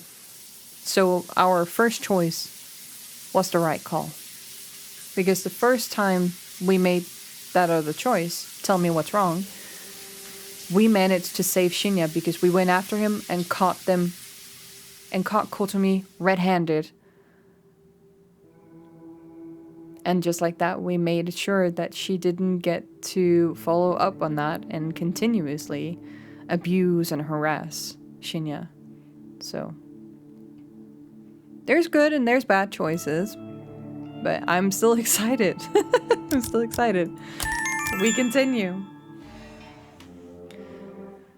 So when I press skip, it's only skipping the stuff that we've already done, so it's a safe choice to make.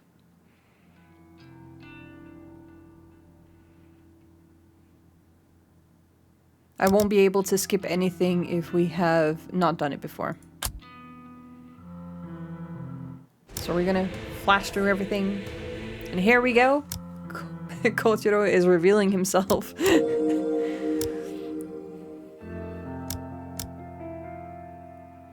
We go back. Tomoe has learned about what's happening to Shinya. We're going through with the entire shit show with Kotomi Ida. She is being taken out. They're establishing the factory. He brings her home. They're involving Tomoe as a driver.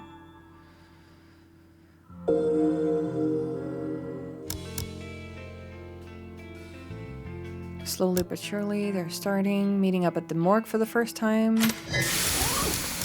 Oh, the noises. I keep forgetting that the noises. Oh no, I'm going to be reliving the noises. Okay. Another big scene skip. Okay. This was like such an odd scene because there was like absolutely no background music for the first long time. And I thought that the game was actually broken at the time. But I guess it was just part of the vibe that they wanted to set. So it was like a choice. An audio choice made.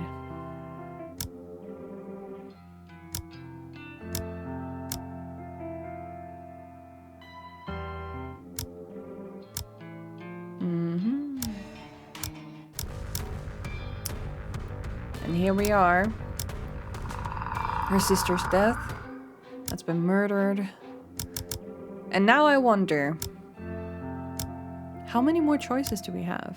Silence is more eerie than actual music. Yeah, it was really, it was such a fucked up moment. I didn't know where to place myself at all during that readout. I was really confused. But I was also like, let's just get through it. Kojiro Act 2. Okay. Just gonna see if I can make sure to catch up with the VODs, just in case. Oh, not the log. Skip. And they're working hard at the factory.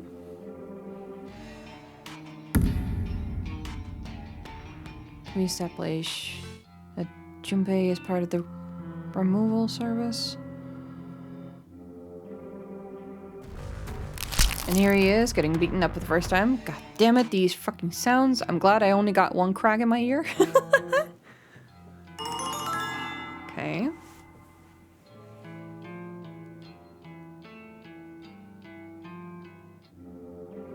Back at the morgue.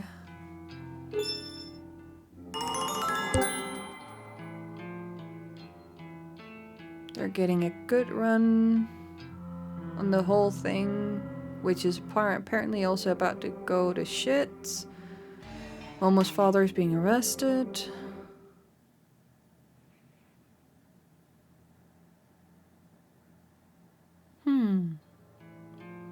There's bound to be more choices somewhere.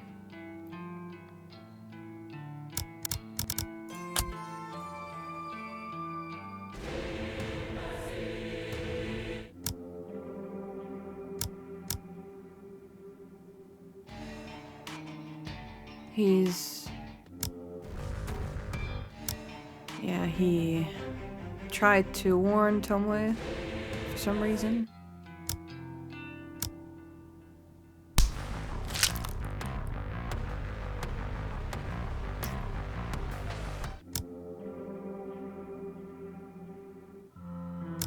And here we meet the Herald, one of the Heralds, Aoi, for the first time. The morgue has been robbed, I guess? Yeah, I think that was the point where the morgue was robbed. You get his background. Shizuko.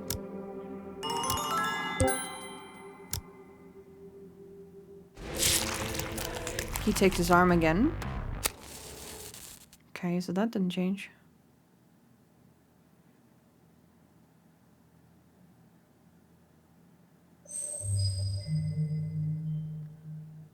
So no choices in Kojiro's act. Fascinating.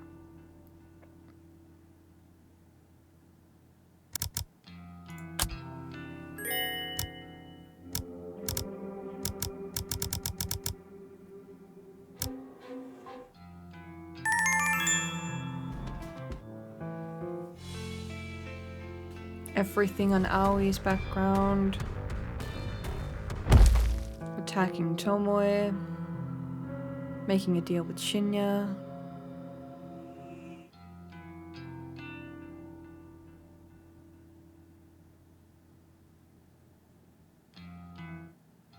It's like the ultimate speed run of like going through the game again.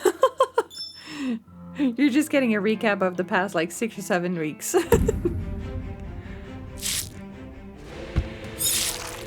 And then, of course, the attack on Noriko. And she's coming back. Finds the corpse.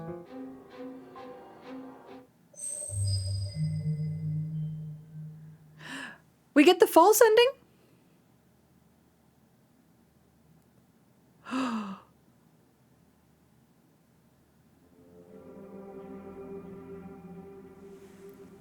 False ending. Here we go.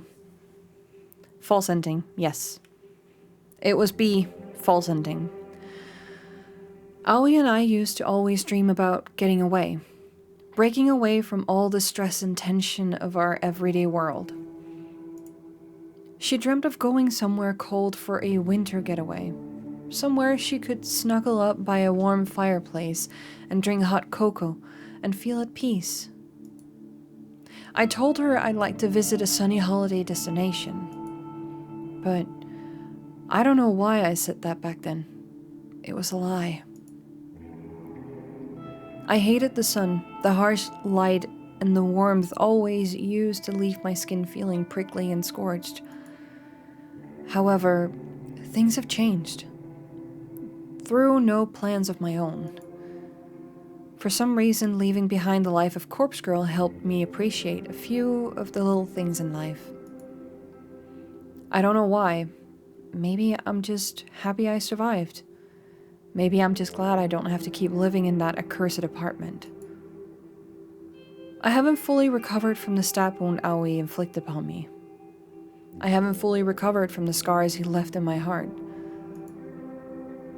She left in my heart. I don't think I'll ever be 100% healthy again. My doctor says these things take time, but maybe a slight limp and a dull ache in my gut from time to time is a small price to pay for my life. I made the decision a few weeks ago to attempt a beachside vacation. It went well.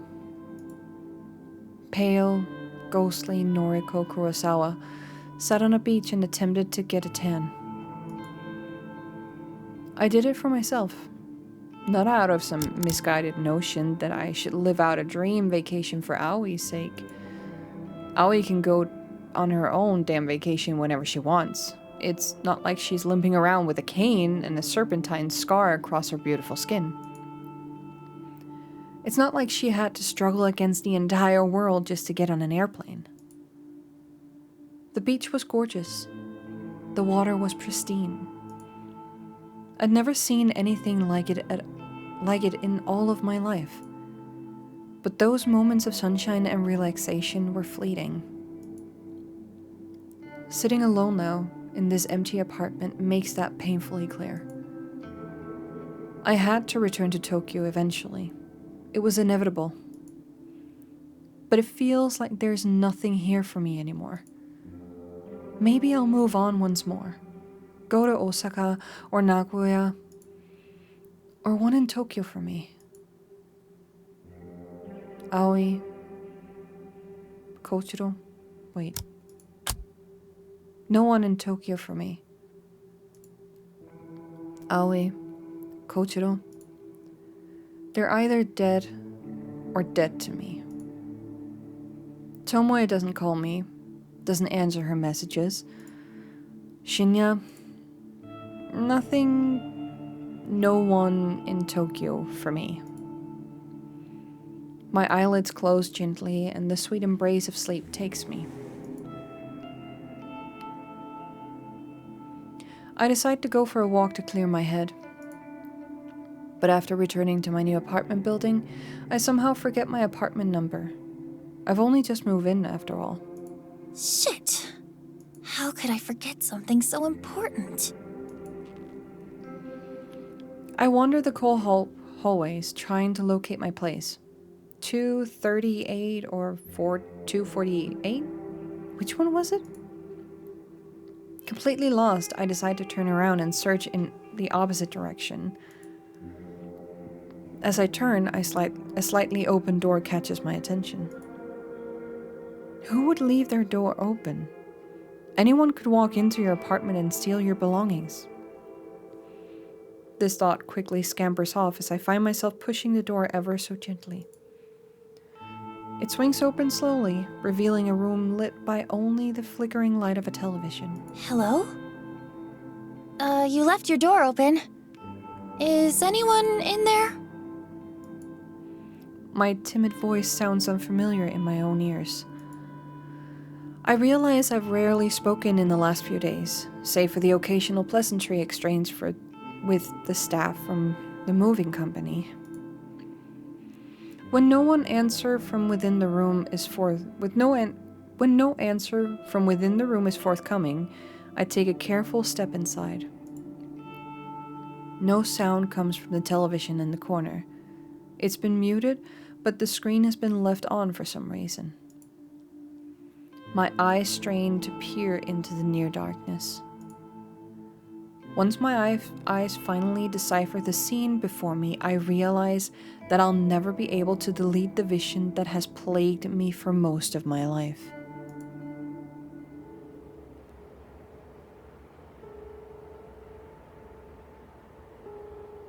My mother hangs from the ceiling, a rope coiled around her neck like a boa constrictor.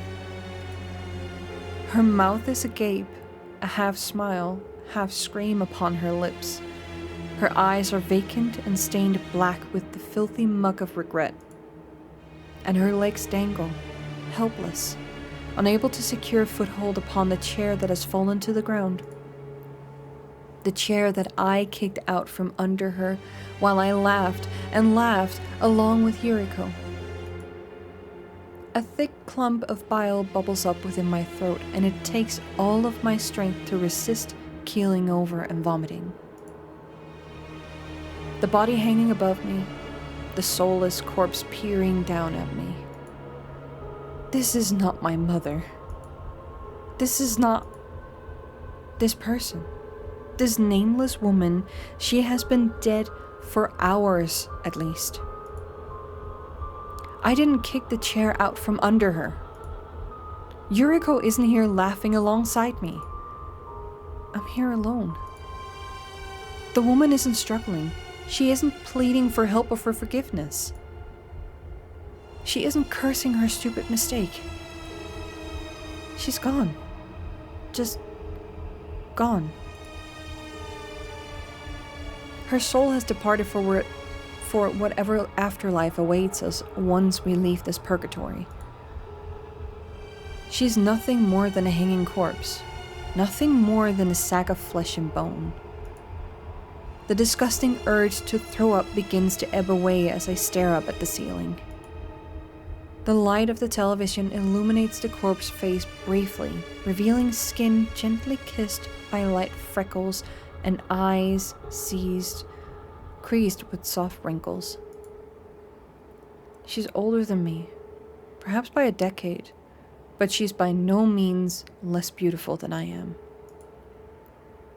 Her hair is long and soft, and I get a sudden urge to brush it aside, to sweep it away from her eyes and tell her everything is going to be okay. Before I can even understand it, I'm standing upon the bed in order to reach up to the ceiling. I rest one hand lightly on her shoulder, and then go ahead and brush some of those stray locks away from her eyes with my fingers. If I look past those empty eyes, those eyes that stare at me and see everything I am, if I look past them, I see a truly gorgeous woman before me. I'm utterly entranced by her. I rest my cheek against hers. Her skin is still surprisingly warm. Perhaps she did not perish as long ago as I initially assumed. I'm sorry. I don't know why I say those words. Maybe it's guilt? Guilt. I caused a lot of people to end up like her, forced them to end their own lives out of fear or distress or desperation. No, that's wrong. I'm not guilty of those things. Corpse Girl is the one responsible. It's not my fault those people died. I wasn't myself. Regardless. To think that I helped Corpse Girl destroy so much beauty makes me feel ill. What's your name? The corpse doesn't answer. A silent type, eh? That's okay. It's kind of cute. My name's Noriko. Are you hungry? Can I treat you to a meal? No reply. Shh, it's okay. Come on, I'll get you down from there. Let's get you dressed. I'll put you in something nice. It's warm outside, so how about a light dress? Nothing.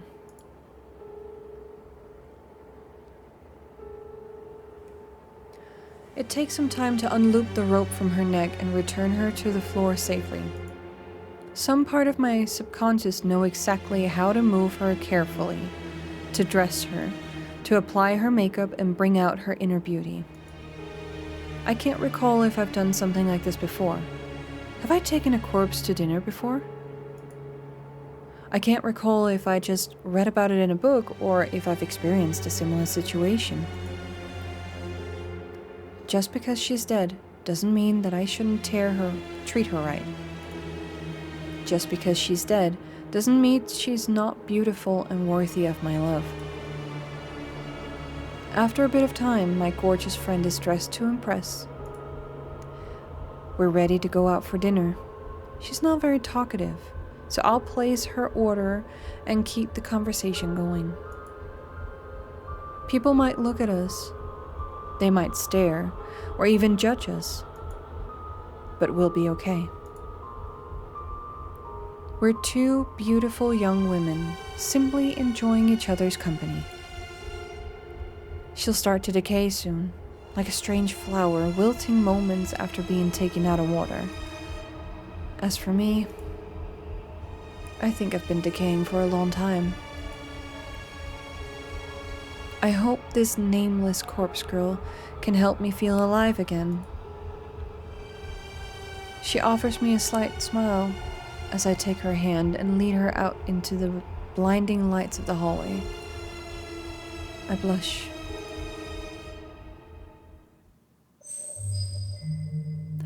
We get the epilogue already.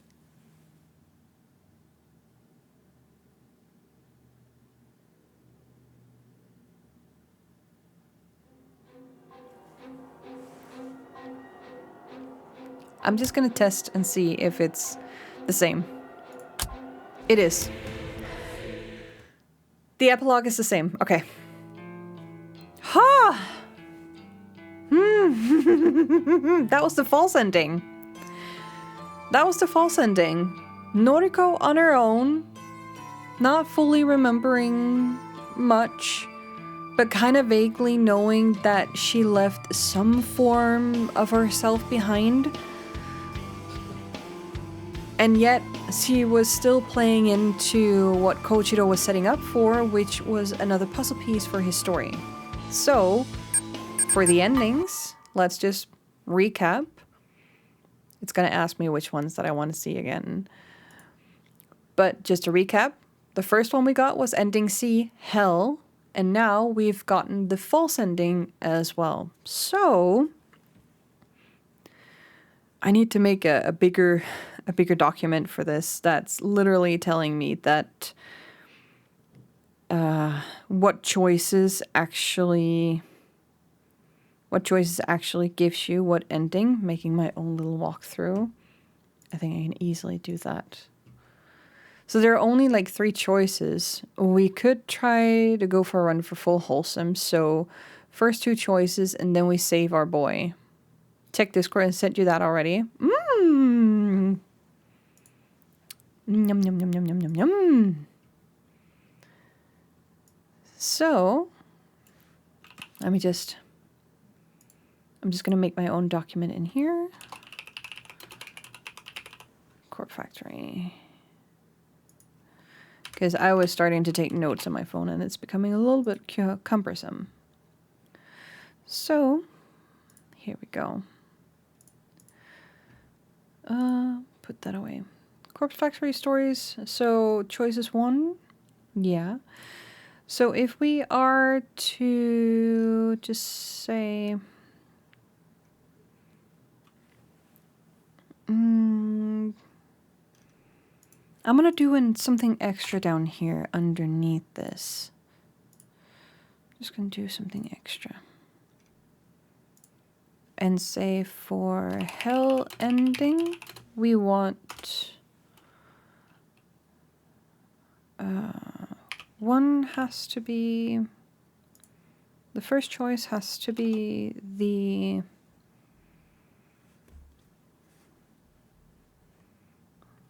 Let me just see here. Go after Aoi. And choice number 2 would have to be thanks. But I'll be fine on my own. And choice number 3 would have to be tell me what's wrong.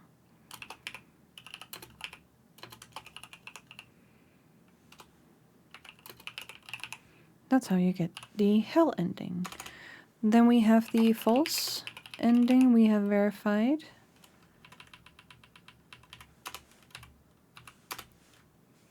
Gives us, if we take number 1, give her some space, and 2, I'd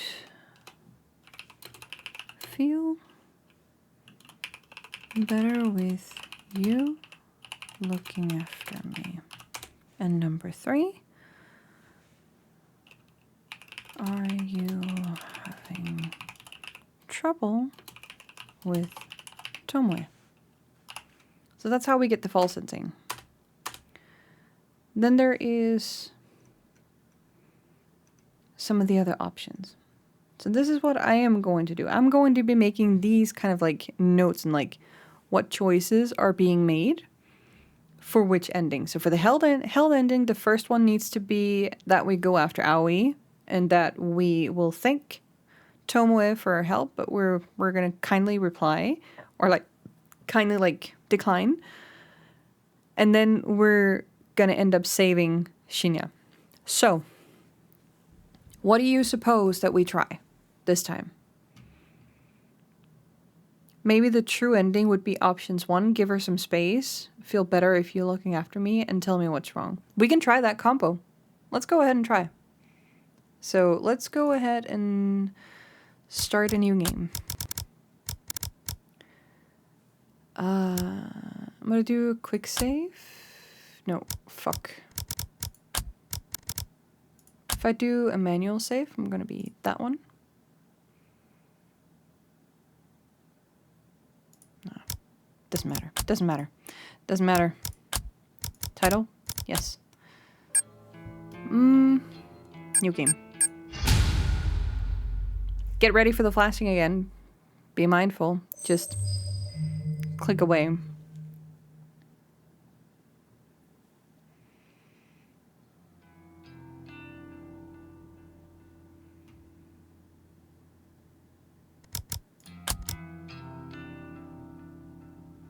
So yeah.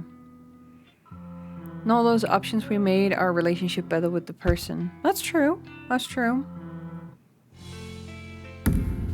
So I do really wonder, but then again, I'm also curious whether or not that's still going to give us the false one, because the nature of this game is definitely more sinister. And I'm also like curious as to like, oh, that's the same again. I'm also curious as if, because we didn't make, so the hell ending was bothering Aoi, not getting help from Tomoe, but then saving Shinya. So it's like 2 bads and 1 good that gave us the hell ending. And then we have the false ending, which was like 1 good, 2 good, and 1 bad. So I do wonder. I do wonder what kind of combination that would be the true ending, because I don't think it's going to be the all good one. I don't think it's going to be the all bad one either, but we're gonna try. And also, I'm only gonna note down the combinations that are giving us the ending that we want.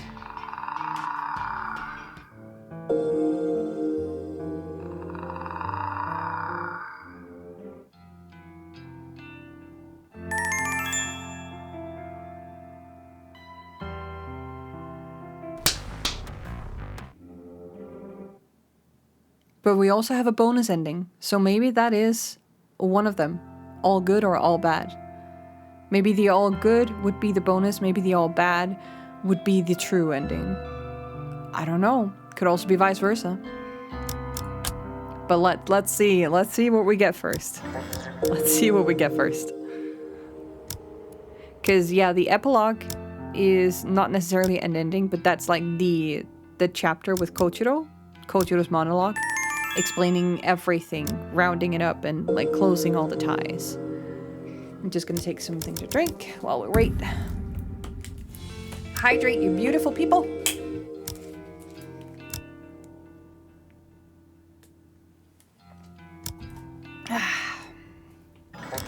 Wait, where are the choices?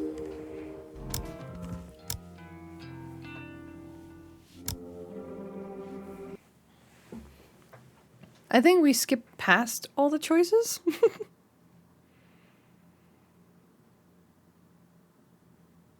No, this is the first one. Okay. I keep forgetting. Keep forgetting. So we give her some space. That's the one that we want to try.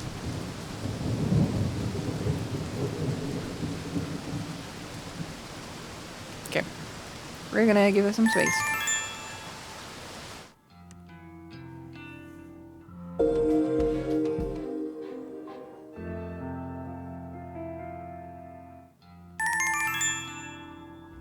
It's very interesting because even though Aoi still sends in the picture for her to like be killed, even though we give her something good.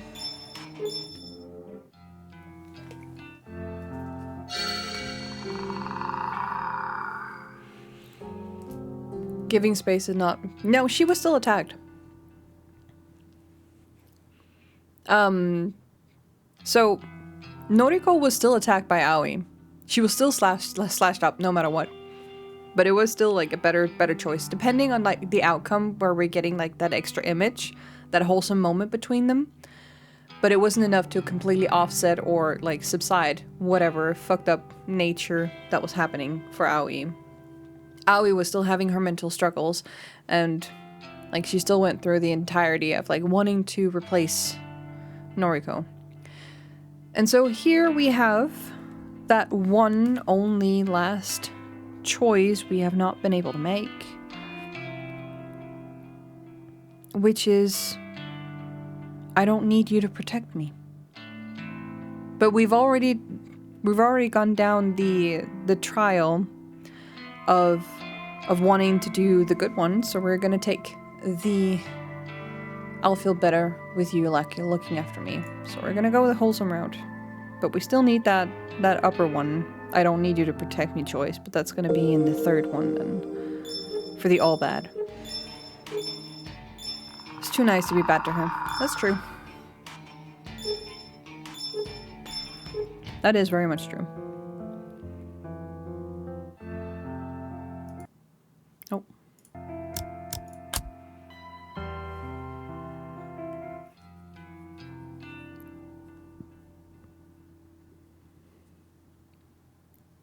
Lots of skipping. Lots of waiting.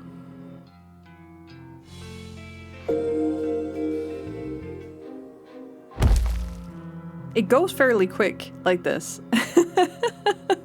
Like when you see the game like just like flashing before your eyes like this, it's really interesting to see that we have been playing this game for like how many weeks? Like 4 to 5 weeks? And then we go with Tell Me What's Wrong because we want to save Shinya. Yes, yes, yes. Go through the entirety of it. Saving him.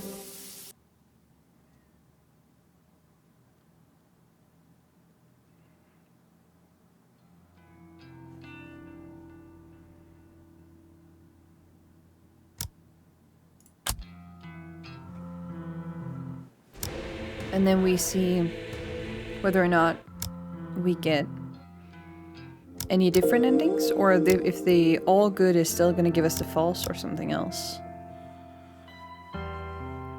Because that is exactly what I was curious about. Could also be that you want to be on the good side of certain people, but not others.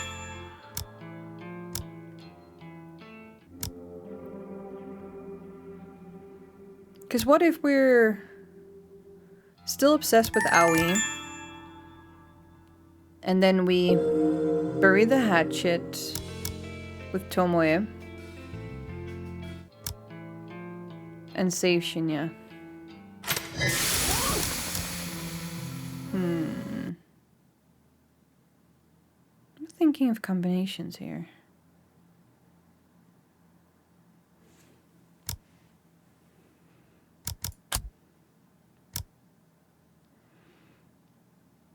Or maybe if we piss off Tomoe, she becomes the evil mastermind. You never know.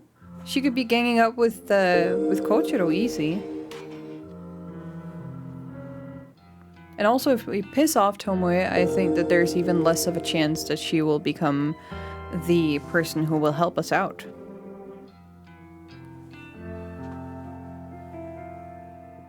But again, there's like not too much extensive wiggle room in the choices that you make in this game, but they're still 100% going to lead you with different endings.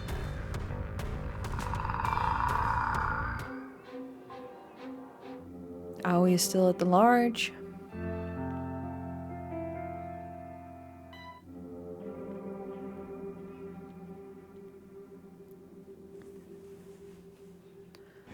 Still getting together with Kochiro. Noriko is having her breakdown. Or meltdown, basically. Act 2 for Kochiro, where we don't have anything. It's basically just going to play out the last two, and then we see what ending we have, so...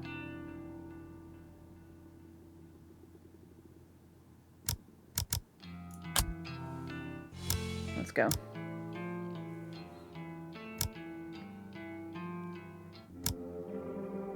I really loved Kochiro's entire act, not gonna lie.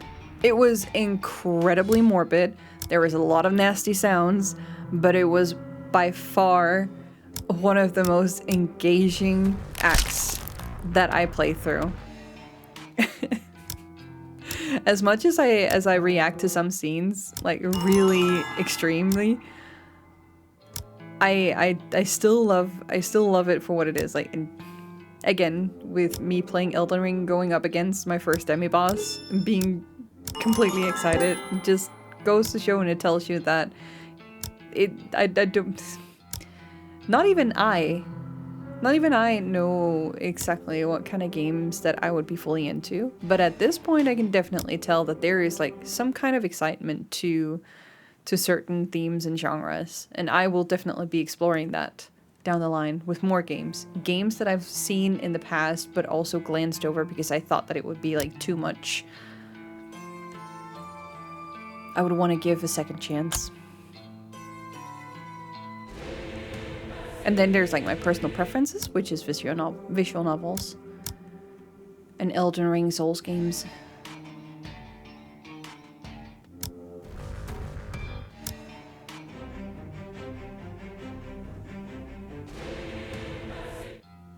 Play my sea. I also remember when there was like that one scene where the music just kicked in and it freaked me out last night. I don't know. It was just such... I was so into the scene. I did not see that audio cue come in, and it really sent a chill down my spine. And it was like to the point where my paranoia kicked in as well, where I have like Did I also lock my door? I'm just gonna make sure. I'm just gonna go make sure my door is locked.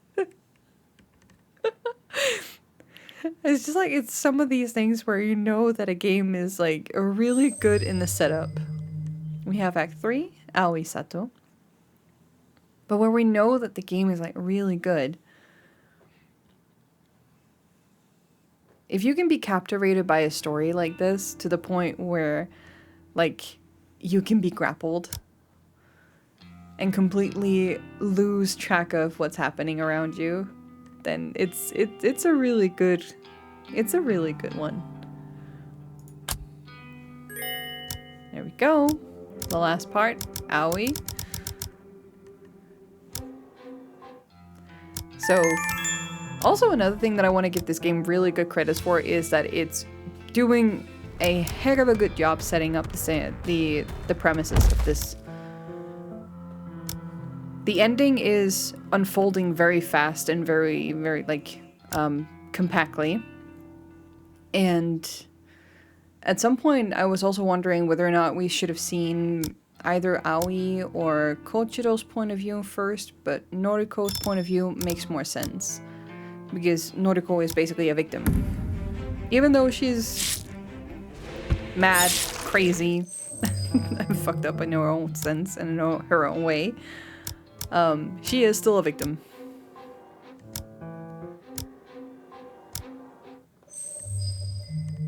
We get the bonus ending! Let's go! Bonus ending, let's go! Okay. Note this down for me. Bonus ending. All good equals bonus.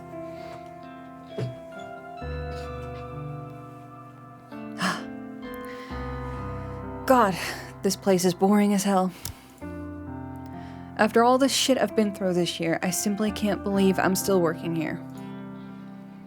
If it weren't for Shinya, I probably wouldn't bother coming in every day. But I want to patch things up with him. If I keep talking to him in the office, surely I'll crawl my way to forgiveness. Speaking of that son of a bitch, here he comes now. Look at him. He walks past my desk and doesn't even acknowledge my existence. How can he ignore me? After all the time we spent together? Fucking hell. He irritates the shit out of me sometimes. I'll just have to take matters into my own hands. If he won't talk to me, I'll just make him talk. I leave my desk and I stride over to him.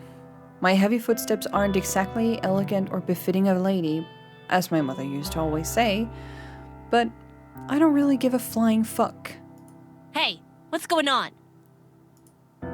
The slurred, drawling words that drip from my mouth don't come out the way I want.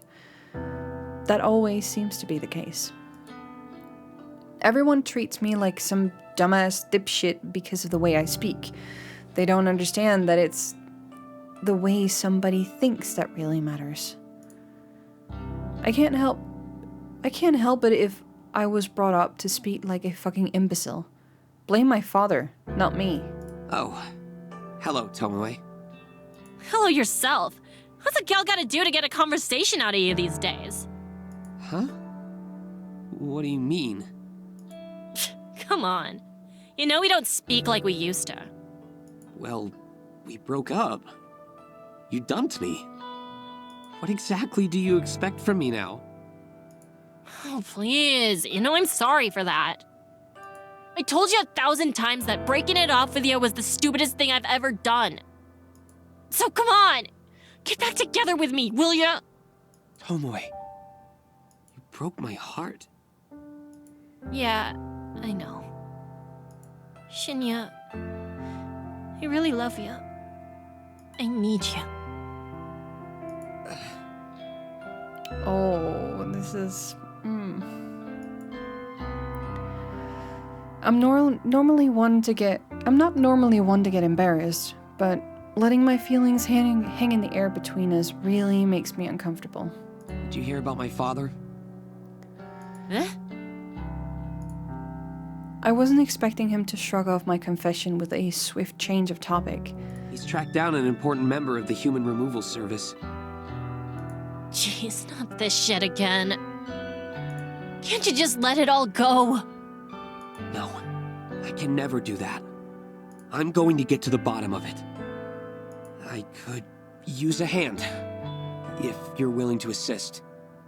Having someone by my side with insider information would be rather handy.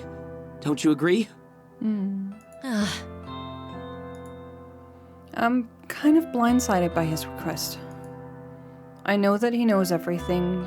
I'd be stupid to pretend he hasn't figured it out at all, but I know that he knows everything. I'd be stupid to pretend he hasn't figured it all out now. He knows of my involvement with Noriko. He knows that I had a hand, however indirect, in the suicide cases that Corpse Girl painted across the city. I'm not going to judge you for working with Noriko. If you can help me bring the greater perpetrator to justice, the head of the Human Removal Service, then I think it may have been a good thing that you did what you did. That's so. You'd forgive me for getting involved with such stupid shit? Yes.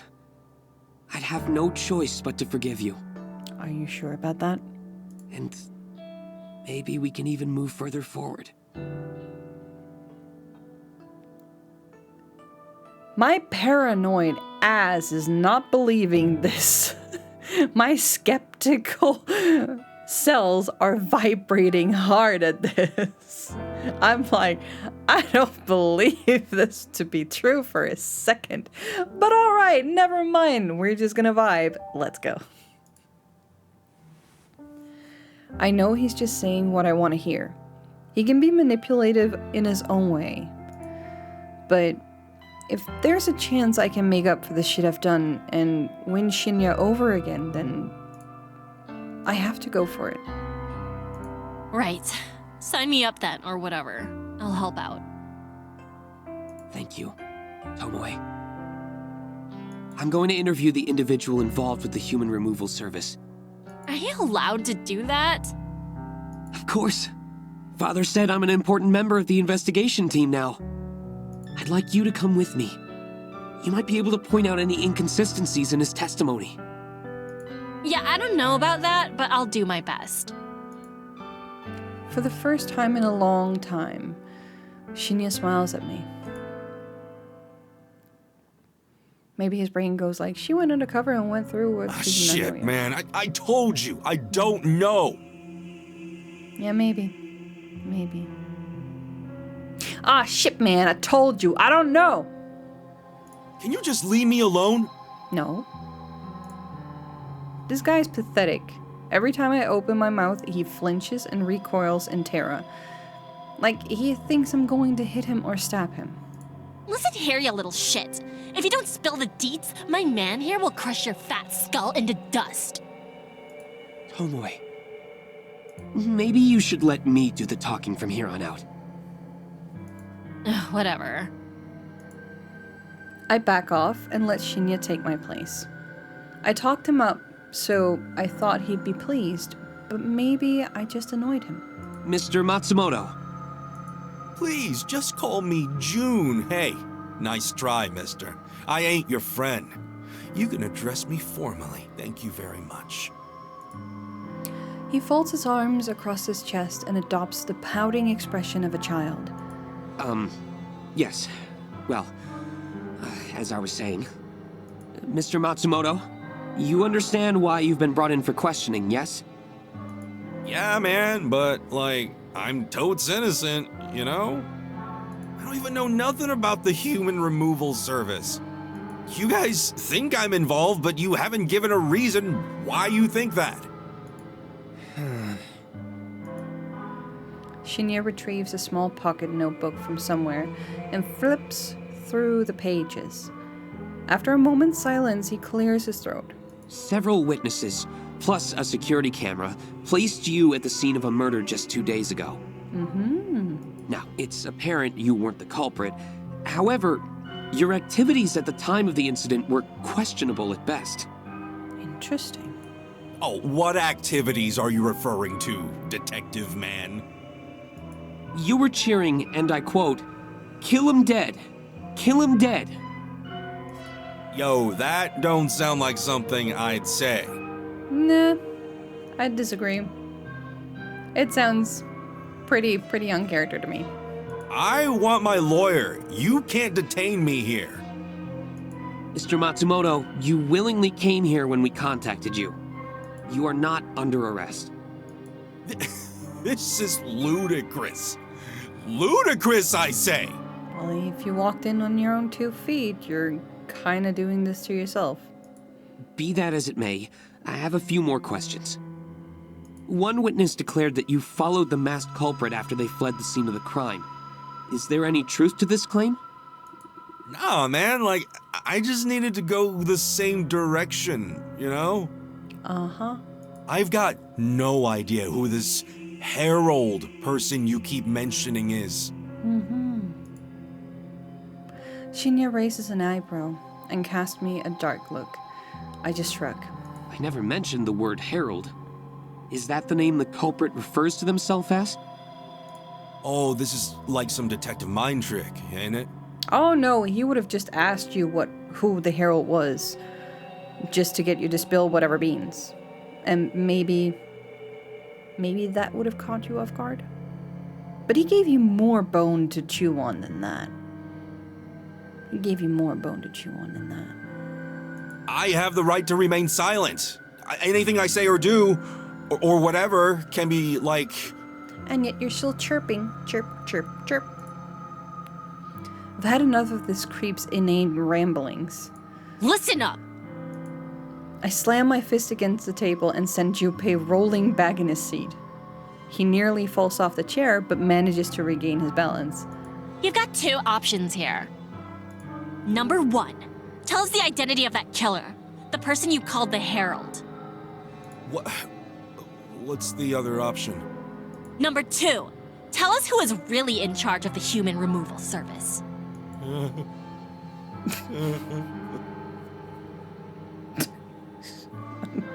Sorry, not sorry. Oh no, I'm glad I'm not a detective having to do these things, because I would outright laugh in people's faces more often than not. Oh, I would be such a fucking prig during interrogations. Ay, ay, ay. His sweaty, pulsating forehead is glowing red. I'll... What? I can't betray the identity of the Herald. I just can't. So you know who it is. Or maybe you're just thinking that it's one of the many minions that are running around. But the guy behind all of this? Or maybe you do know. I say fuck him. I'll sell him out if it means you'll pardon my involvement. Will you now? I don't know what caused this sudden change in attitude, but Shinya gives me a grateful nod, and it feels good to have been helpful. Please, Mr. Matsumoto, please give us a name. Okay. Look, you gotta know this. I don't have all the deets, okay? I'm not as important as y'all think I am. But the guy running this whole thing, he's got an army of masked killers. An army of damaged chicks all going around killing and calling themselves the Herald. That's an interesting way to put it. And the name of this ringleader? Like I said, I don't know everything. I don't got his full name. I only know him as N. Sinclair. There we have it. Okay. Well, now they know you know both answers. If you're saying that to me as I am revealing unnecessary stuff to the viewers will see these edited episodes afterwards in a fashion of like, if you haven't already watched the first main playthrough, you're going to get spoiled by watching these, like, side episodes of me completing the game, essentially, and getting all the endings. So, for watching my main Let's Play would be the first step, and then going into, like, all the bonus afterwards. You know what? The police knows that Junpei knows the ringleader and the Herald. Yes. But, oh my goodness. Oh my goodness, my goodness. My goodness. So you did know, at least you knew the name of the Herald, Junpei. You just didn't know that it was actually Kochiro, who also messed you up a few times. Which is fascinating. N. Sinclair. A foreign name, although the first name could be Japanese, I suppose. Shinya is jotting the name down and confirming the correct spelling with Junpei. I find myself lost in a thought far detached from this moment. For some strange reason, Noriko's face pops into mind. I have a fuzzy recollection of a conversation with her, but any attempt to clarify the thought in my mind is useless. Shinya, is the name familiar to you? Yes. Amazing. Shinya always surprises me. So who is it? Noriko Kurosawa once told me about a book she was reading. Now, please understand, I don't share the same taste in fiction as her, so... Yeah, I get it. Get to the point. She used to read the most macabre, horrific stories. And she told me about one book in particular. A book about a man obsessed with corpses. Obsessed with corpses, huh? Jeez, don't that sound familiar? Wait, what am I saying? That does sound familiar. Oh, Tomoe, I love you. I love this girl. She is incredible. I love her. I love her just as much as I love Kochiro, but for entirely different reasons. She told me about that book, too. Flower. Something about a flower. Yes, Strange Flower. A book by Nobel Sinclair. Nobel Sinclair. N. Sinclair himself. Jeez. You reckon that's the guy behind the human removal service? Maybe. I don't know, but it's a lead. Sure is. A man obsessed with the dead. Truly despicable. That's one way to put it. I've done my time with sickos like that. Had enough of it and put it all behind me. Yo! Detective man. Can I, like, go now? Absolutely not. Shinya turns away from Junpei and beckons for one of the armed police officers standing guard at the room's entrance. The officer walks over and awaits Shinya's command. Arrest this man. Yo, that's whack! What are you doing? The police officer cuffs Junpei and yanks him out of his chair. Damn. Shinya, that was cold. It had to be done. Junpei Matsumoto is dragged away, kicking and screaming. Silence falls upon the room after the door closes in the police officer's wake. So, what now, Detective Man? Shinya scratches his chin, as though wondering why I would call him that, but he doesn't voice his discontent. Our next step is to track down the author, Nobel Sinclair. Maybe he's our culprit, maybe not. Either way, we won't know until we talk to him. Right on. And... what about... Shinya interrupts me with a sudden soft kiss on the lips. I close my eyes and lean into him, letting his warmth envelop me. Shinya... I couldn't have done this without you, Tomoe. And I wouldn't be the man I am today had it not been for you. So, thank you. No. Does this mean... you want to be with me again? Yes. If you'll have me. My heart swells with confirmation. I've never been so happy. Shinya, of course! He kisses me again, and the fear I had of losing him instantly washes away. I won't fuck it up this time. I'll keep him close to me and protect him forever. I reluctantly break away from his embrace and hold his chin delicately with my fingers. Let's go find this Nobel Sinclair fucker. Yes. Let's find him and bring him to justice.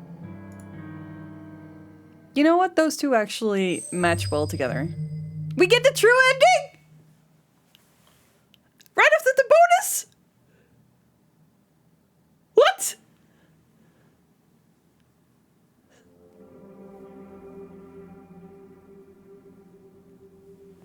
Sometimes, on dark and overcast days, I can feel the cold bite of steel inside my gut.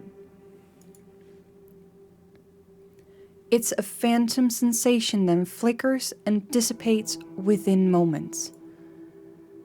My doctor says it's nothing to be concerned about, but that doesn't prevent me from pulling my clothes aside to examine the skin underneath. The sight of the scar does little to comfort me. I don't think I should have survived this injury. I don't think I should have walked away after regaining consciousness. But somehow, I survived that encounter with Aoi. In the darkest recess of my memory, I can vaguely recall the warmth of strong arms carrying me from that factory, carrying me to safety. Somebody saved me on that fateful day, but I don't know who. Regardless, I owe them my life, my new life, a life that is actually worth something. A life that doesn't consist of skulking in the shadows and pretending to be a beautiful corpse. I look down at the empty plate before me and smile. I'm still not accustomed to the sight of a finished meal, but I'm slowly learning to love it. My stomach feels full, truly full, and not just full enough, like I used to force myself to believe. I've put on 4 pounds recently. 4 good, healthy pounds. My cheeks glow with vitality, and my skin is no longer the sickly color of ghastly flesh. The waiters at this restaurant are probably getting sick of seeing me in here every other day, but I don't mind. I eat well here, and I've learned to cook at home too. Tomoe of all people taught me how to prepare dinner. I never expected to study the culinary arts under someone like her. But she has a knack for bringing out the flavors in food. She says she picked up a few things from years of caring for her kid siblings. I'm learning a lot from her. I push my plate to the side and take a sip of water. Time to pay the bill and get going. There are things to do tonight after all.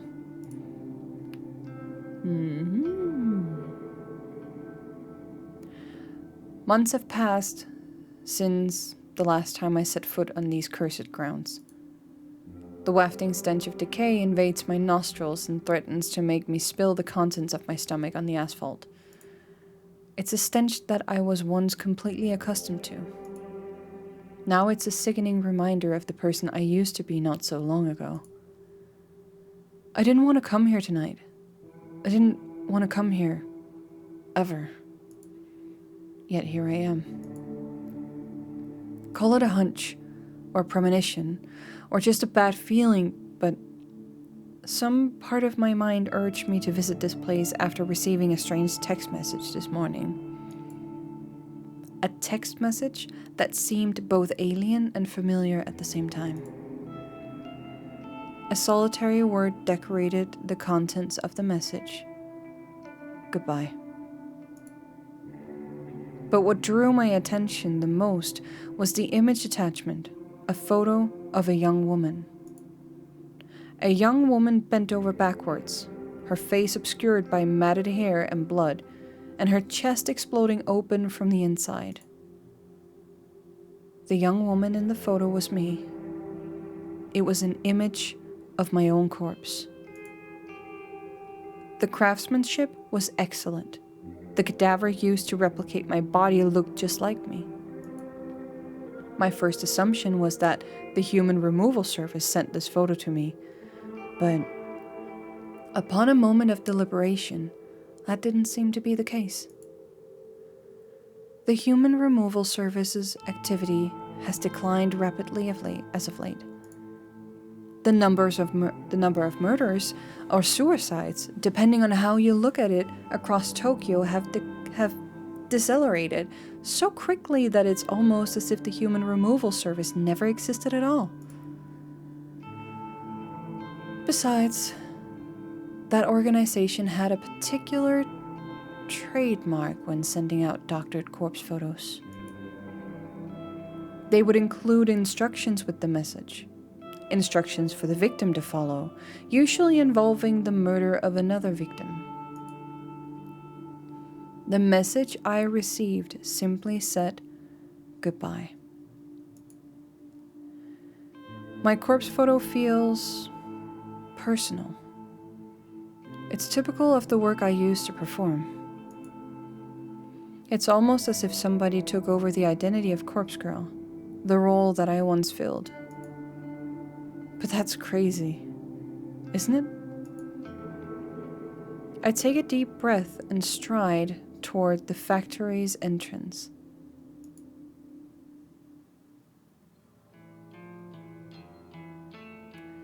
I almost choke as I breathe in the thick air. The stench of death hangs like smoke inside the factory. This place looks just as it did when I was last here. The notable exceptions are fresh cadavers displayed here, and the notable exceptions are the fresh cadavers displayed here and there upon the warehouse racks. Somebody is living here. Somebody is continuing Corpse Girl's work. And somebody thought it would be wise to target me as a victim. Me, Noriko Kurosawa. Somebody made a fatal mistake. Animalistic instinct rises within me as my legs move with purpose. My feet claw at the damaged concrete ground with every step. I'll kill the new Corpse Girl. I'll kill her and bury her. Enough is enough. I'll end the cycle of death that I started long ago. Hello? Who are you? A meek voice slinks through the darkness, tucking aside the veil of silence ever so gently. I concentrate hard in order to identify the direction it came from. If I'm taken off guard, then for just a second it may be my end. My left, the voice came from my left. I spin on the heel and immediately feel a bile rise. I spin on the heel and immediately feel bile rise in my throat. May I help you with something? What the fuck is this? My name is Noriko. Noriko Kurosawa. It's nice to meet you. What's your name? Aoi? Is that you? I feel like I'm looking into a twisted mirror. The girl before me is not me, and yet Are you here to buy a corpse? I have plenty on display. You can browse as much as you like. But that one on the end of the rack is reserved. Sorry.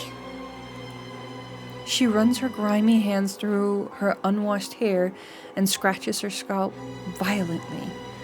A fleck of spittle drips from her lower lip as her eyes glaze over.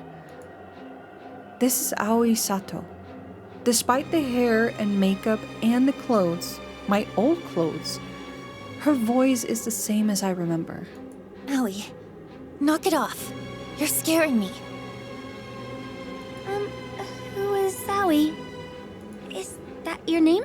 Well, it's nice to meet you, Aoi. My name is Noriko. A moment of clarity brings immediate understanding. Just like I was torn between my own identity and that of Corpse Girl's, Aoi has become me. But her transformation hasn't been kind to her. Any recognition of her previous self has vanished. She doesn't even know her real name. After everything I've been through, I should be more forgiving to someone struggling with their identity. I should be understanding and sympathetic.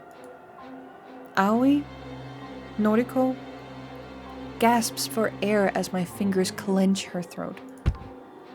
I ram my knee into her stomach and smash her into the warehouse racking, causing several stiff cadavers to crash to the ground around us. Stop! Aoi has lost herself. She has discarded all remnants of who she once was. I'm fine with that. I can almost relate to it.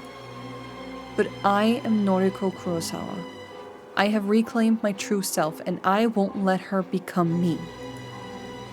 I am Noriko Kurosawa. And this bitch that stabbed me and left me for dead, will not take my life away from me. Die! Die! I press Aoi against the steel racks and feel something within her frail body bend or break. Her dull, tired eyes begin to droop, and the hands scratching at my wrists suddenly give up the fight. I realize I'm panting heavily as I clutch her neck. Her own ragged breathing synchronizes with mine, and it's almost as though we are one person. No, she's not me. You are not me! I scream and feel my fingernails puncture her skin. My fingers pierce her neck and drill into her flesh, stopping only when they clasp tightly around her spinal column. With all strength I can pull from within me, I twist my arm and throw Aoi to the ground, blood spattered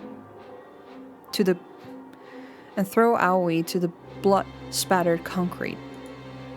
She hits the ground unceremoniously, her lightweight body barely making a sound as her vacant dead eyes stare up at the cracked ceiling.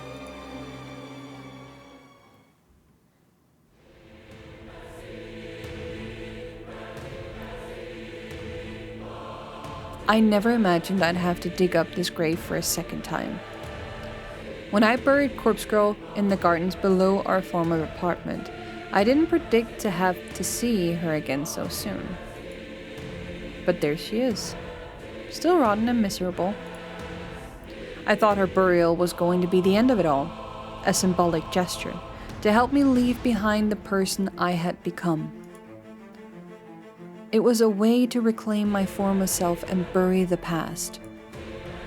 Corpse Girl doesn't say anything when she sees me lift the dirt from her resting place. She doesn't give any indication that she even notices my presence. Fine. Be that way. I couldn't care less. I've brought a friend for you. Someone to keep you company.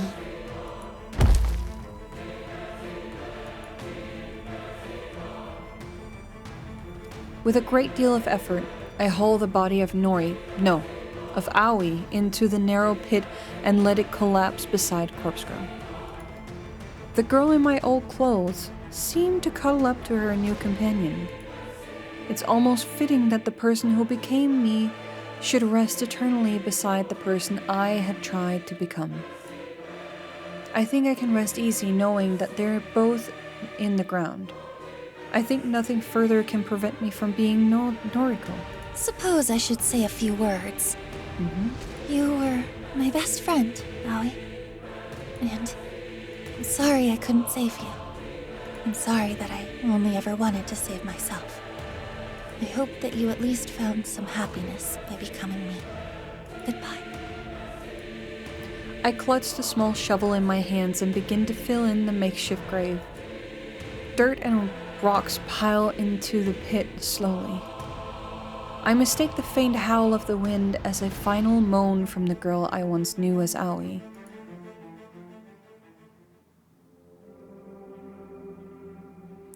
Covered in dirt and grime and blood and muck and God knows what else, I collapse onto the floor in my new apartment.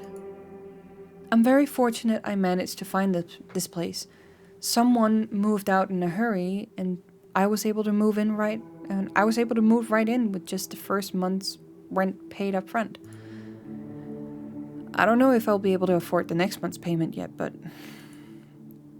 I'll face that challenge when it arrives. For now, everything is finally over.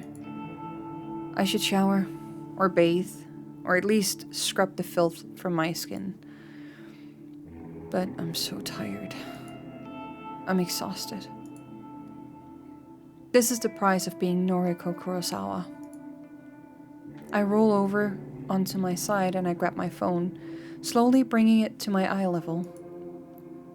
An involuntary frown masks my dirt-encrusted face when I notice the icon for one missed call on my screen. An unknown number. A short message tells me that the caller left a voicemail. I don't know who would have called me at such a late hour. It's well past midnight after all. I close my eyes and let the voicemail play. Hey. Bit late. Sauce. Suz. We should talk. Call me?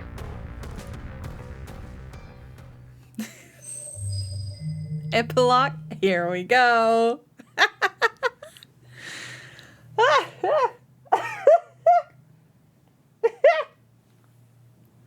So that's the true ending?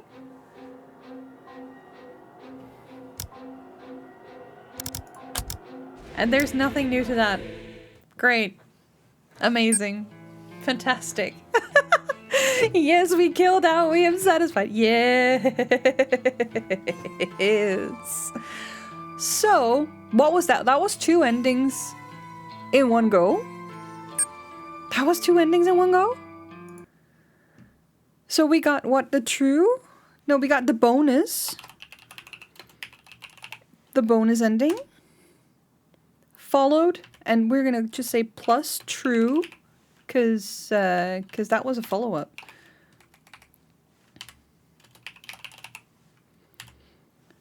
Which is like so weird. And you posted it earlier up in chat. Like, give her some space. Yes. And tell me what's wrong. That was the bonus ending.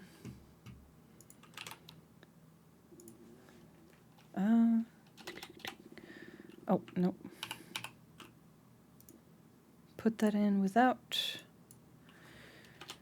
And then this. This. And this. Doop. Yeah. Give her some space. I feel better with you looking after me and tell me what's wrong. That's a bonus plus true ending. We still have the... What? So that's 1, 2, 3, 4? That would be all of them then? That would be all? I think you only unlock the true ending once you've gotten all the others. I don't think you can get the true ending unless you've gotten each and every single other one. So I think the true ending is only possible if you've gone through the false, hell, and bonus. And then I think it just automatically unlocks number 1. So that's gonna be my little side comment here. Being like, possible that the true ending is only unlocked after you get all the others. I'm pretty sure that that's the thing. Because did you take note of, or did not just take note, but did you guys notice that for the true ending, it basically summarized and wrapped up all the different points of aspects for all the others after the bonus ending, where we got to see Tomoe getting back with Shinya, being their wholesome selves, but also having that moment. I think that would have been like its own thing. But then if you hadn't gotten the false or the hell ending, for example, you probably wouldn't have been able to see the true ending. getting the full wrap-up before being exposed to Nobel Sinclair's epilogue. I'm thoroughly content with this. I'm very, very happy that we managed to clear out each and everything. And this, yes, look at this. We have all of the images now. For me, this is basically what equates to a completionist run. And that means we don't have anything else to come back for. We managed to finish the entire thing all in one go. And that's incredible. This is such a lovely, sweet friendship picture. I absolutely adore this one. This really goes to show what kind of like depth that there is to Tomoe's character beyond the way that she speaks.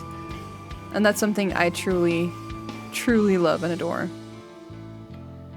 What else was there? This one, of course, we got, which was also super wholesome, and I kind of wish that that had been like a major turning point between these two, but given Aoi's position and character written into the story, there was no redemption possible for her. And if we went on a writing course that would redeem her, then they would have had to find someone else to like fill in that empty spot, which could have been like a whole different kind of mess. So as much as I wanted to see Aoi actually be redeemed very early on and have that as like a side story or like a sideline, it's just not possible in that sense. So Kochiro is doomed to lose his arm regardless of what happens. But as we can see, we were meant to have the wholesomeness first, and then we would have been able to get to, like, not the true ending, but we would have been able to get, like, either of the other ones. Because this was from the false ending, this was from the true ending, this was from the hell ending. So true, false, hell. And then bonus. Do we not get a picture from the bonus? Do we really not get a picture from the bonus? No. Oh, that kind of sucks. That kind of sucks. But I would say I am going to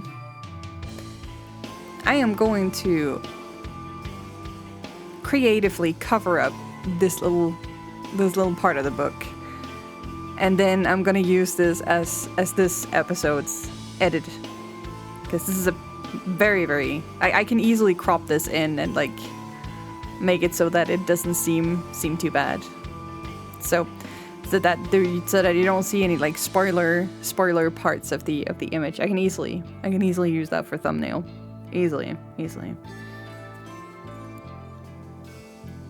But my goodness!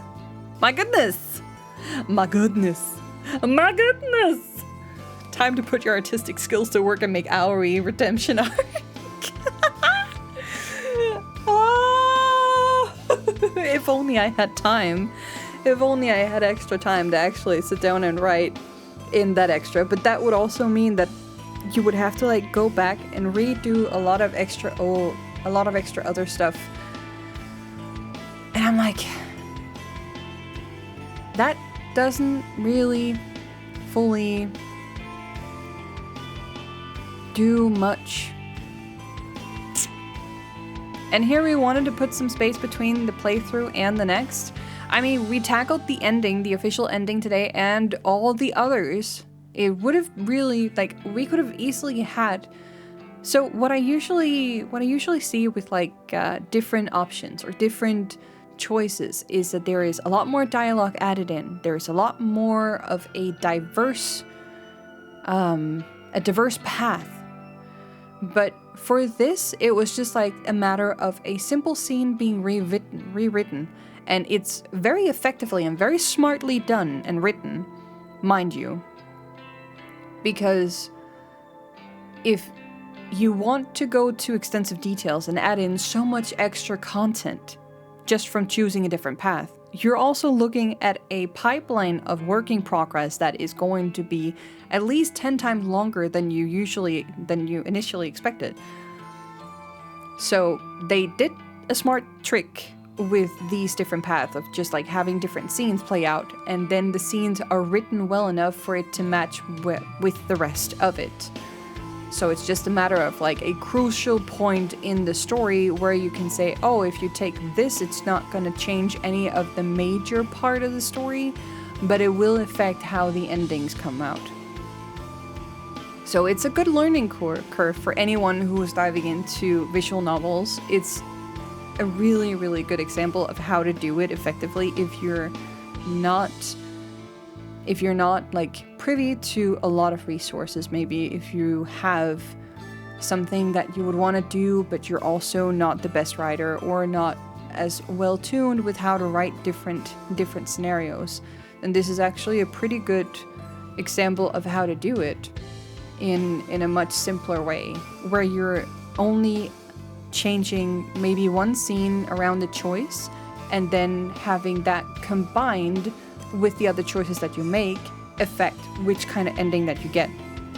As we could tell, if you're going for the hell ending, you would have to go after Aoi, piss her off basically. You'll have to say no thank you to Tomoe without pissing her off, and then you would have to save Shinya in order to get the hell ending. Because that really, like, it heightens up the level of animosity that Aoi has for Noriko, and you as the player for Noriko. And it will kind of put Tomoe in a wishy-washy, vague position where there's not much support to be had at all, leaving you kind of empty of any kind of like help. And then there's only Shinya, which is not going to be much of any kind of help or support whatsoever in the grand scheme of things, because he's not that much of a close connection to you.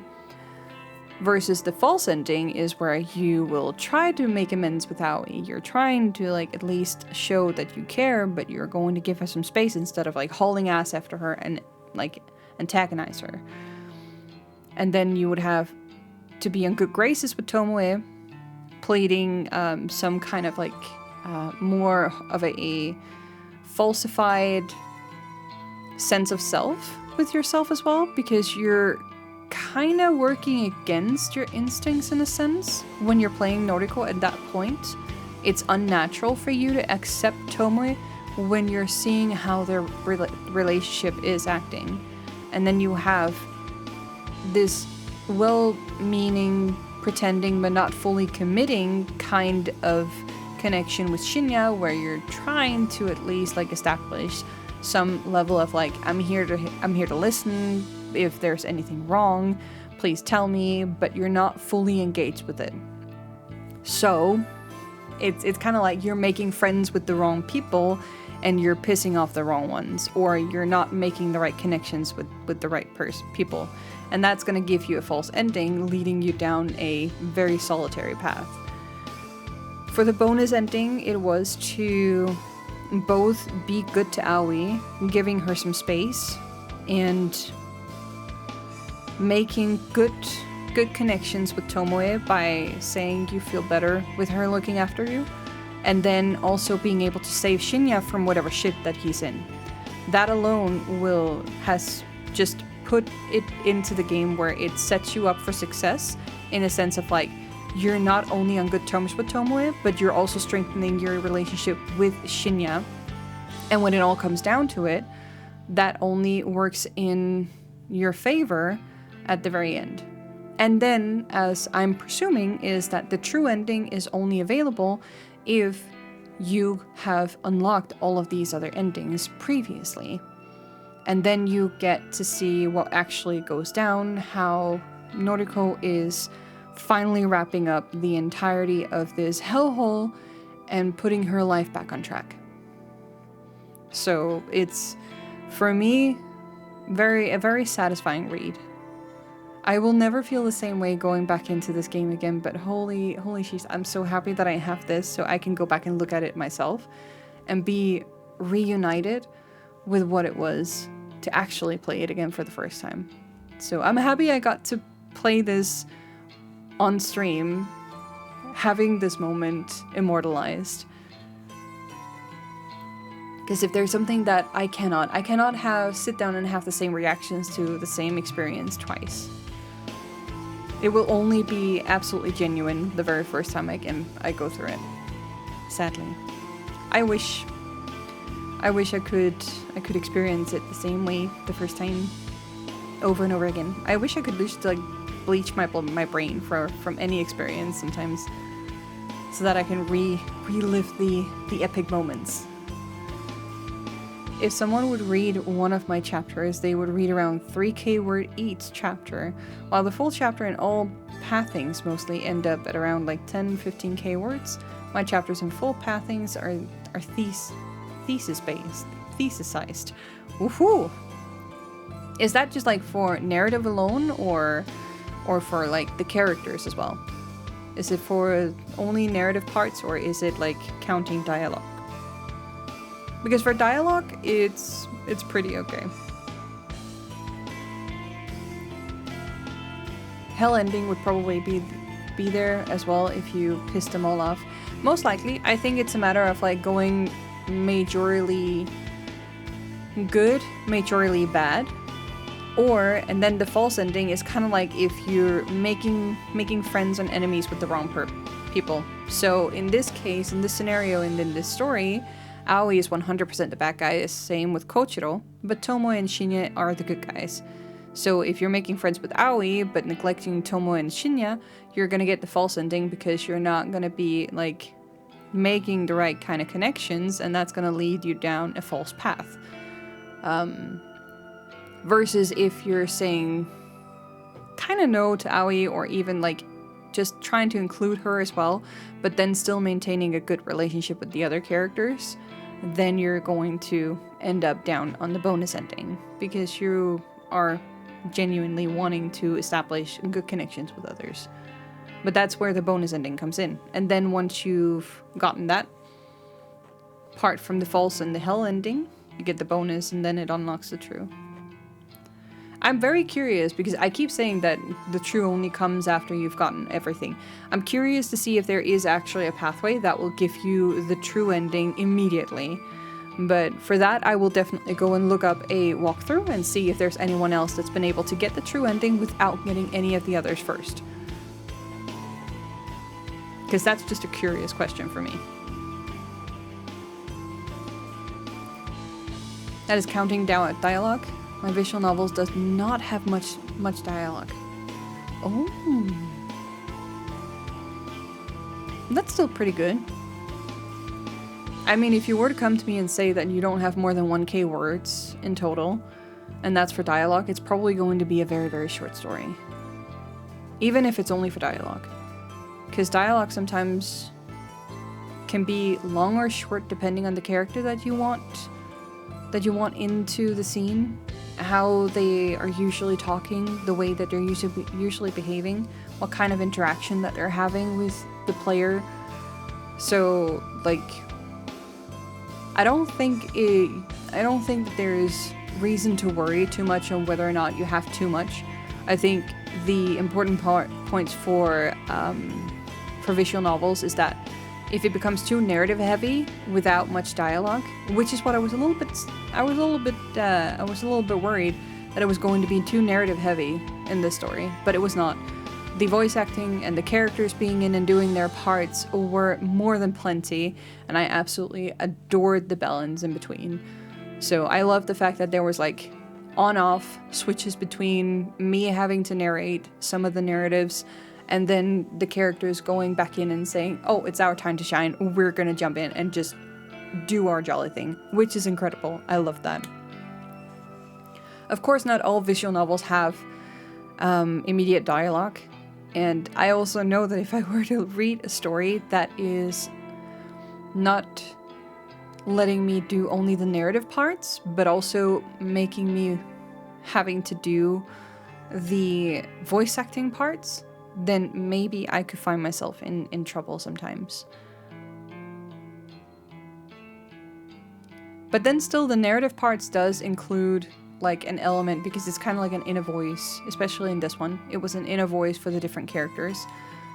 And since I've gotten to know the characters over time, it got a little bit easier to go into the narrative part, but I quickly settled into my own narrative tone and just went with that as a basic standard, regardless of which character point of view that we took. Because it also helps like for listeners, as I've noticed editing, going back to edit, that having a narrative voice that separates from the characters makes it easier to know when it's narration versus it's a character. If you don't have to totally don't have to voice act. And I don't feel pressure to it either. I guess it's just like a matter of taste. Maybe down the line I'll find it easier to like go into voice acting, especially if we get into a visual novel that doesn't have any voice acting at all, which I know that some of the Japanese voice novels or visual novels does not. I know that there's some of them that are ported over and translated to English. They don't have any voice lines, none at all. And then it's all up to the presentation of the character and the narrator to kind of separate that. In those cases, it's a little bit easier for me to kind of adapt a different kind of tone to speak in. Not necessarily trying to falsify a voice for myself to actually read it as the character. But it's the kind of attitude that you're reading with that can set aside the differentiation between narration and dialogue. But when you're having characters that are being actively voiced, I don't feel much of a necessity to like bring out that extra vibe from the character when I'm narrating the narrative parts, because they will 100% come in and remind you what the vibe is. And so it's easier to pardon someone reading through a visual novel like this if they don't have much of a character or attitude for certain parts of narration. So I will say, if this, for any of you who are sitting out there, if you want to play through this and like just even stream this, by all means, please do. It's a wonderful story. And if you want to practice doing this on your own, it's a good game to do it with, because you have such a good balance between the two. And you don't have to do 4 hours episode, 4-hour episodes that I do. You can just say that you're gonna go one scene at a time and see how long you can take it. That's just my own little tip for anyone. Because I know that there are more people out there, there are more streamers than you realize, who wants to get into narration and just reading out stories, but because there's like copyright infringement going on with all of this kind of like bringing up books if they're not old enough, or if they don't have the license to do so, it becomes a little bit difficult. And now I love stories. I read a lot of stories. I read H&F every single day. I read for hours a day sometimes. And that's usually before bed and right after I wake up. So I will spend like at least an hour after I wake up and an hour before bed, maybe even 2 before bed, to just like wind up and wind down. So it's for me, reading stories is comforting. And so I find it only natural to jump into visual novels, because I also absolutely adore these. You just counted, my 3 chapters are finished, have over 20k words. My 4th is not yet fully rewritten, but will be around another 10k. And 5th one will be the last of this storyline. Then there will be an epilogue to pull the reader to the next storyline. And there will be around 10. Ooh! Wait, so you're putting the epilogue in the middle of all the 10 storylines?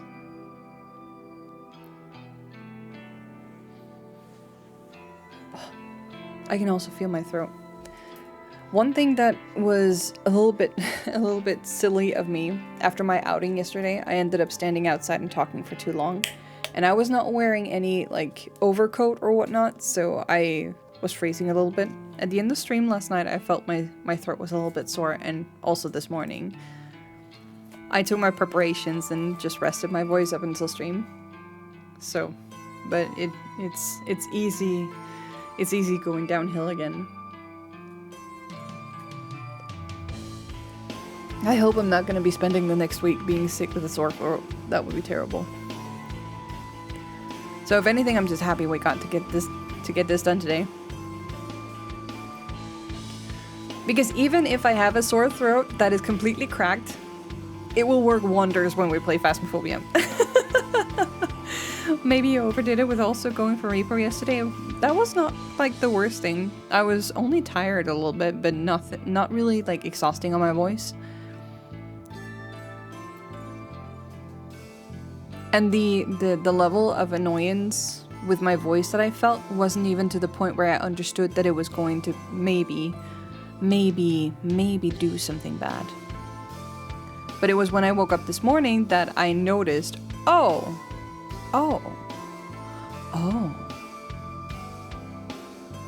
Maybe I did spend too much time outside standing and getting cold and a little bit rained on and whatnot. And coming back up and not taking a shower right after warming my body up. So I think I'm genuinely just like a little bit unlucky. But I've been sitting with a scarf around my neck. I've been very cozied up. I've had my heating pad in the bag. I've had my cozy blanket over my leggies. And I have my thick sweater on and whatnot. So I'm keeping myself cozy and warm so that I'm not getting any cold and chills for whatever reason. And also making sure to hydrate. Getting lots of hydration inside.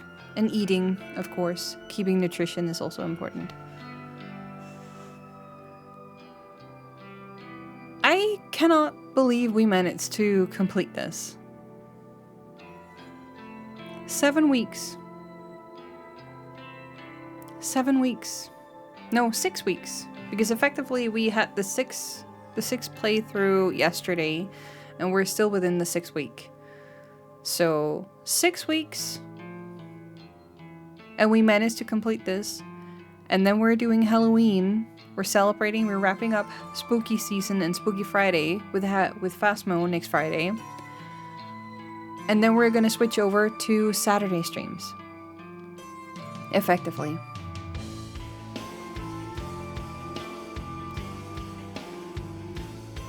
Yes, need to try Phasmo before then. I do have, as far as I can see, I do have a few people that's lined up and signed up for interest on the event itself, so that I know who to poke for joining.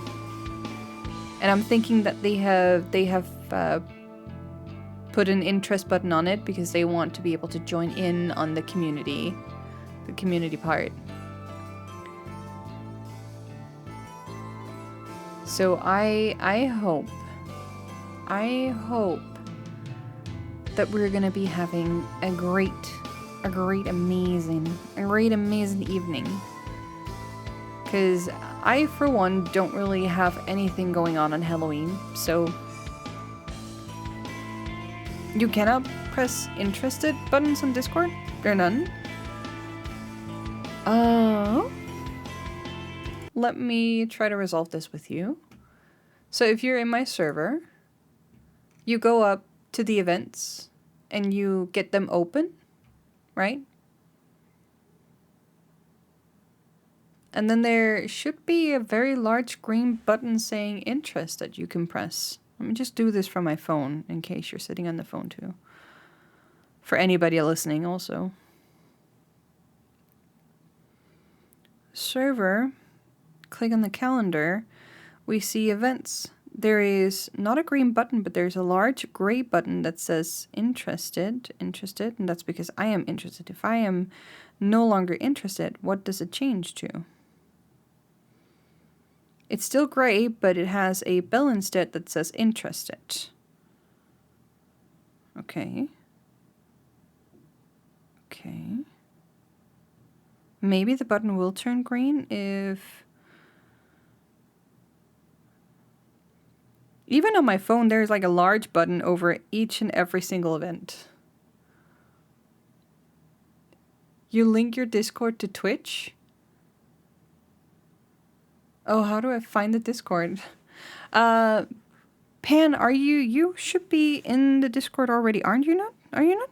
Are you not in there? Have you not entered? For any of you who are sitting out there who has a sub, I'm just going to go over how you do the settings. So open up your Discord settings, and then you go into general settings. You find the connection tab under settings. You go in there, and then you link your Twitch account in there. Once your Twitch is connected through there, you will get a list of servers that you are allowed to join in on.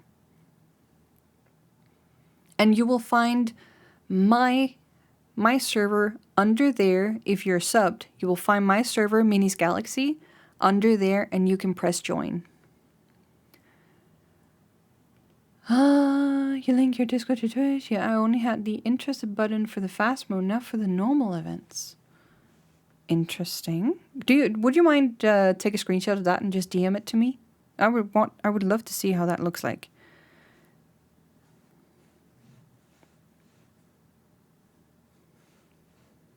Because as far as I can tell, you have the right roles for everything going on.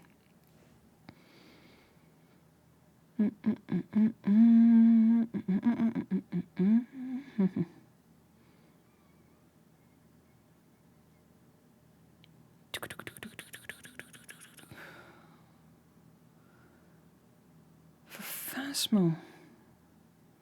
Maybe it's easier to see because Phasmo is a single-time community event and not a consistent, continuously. Or maybe you're only seeing it because I only posted it in the update.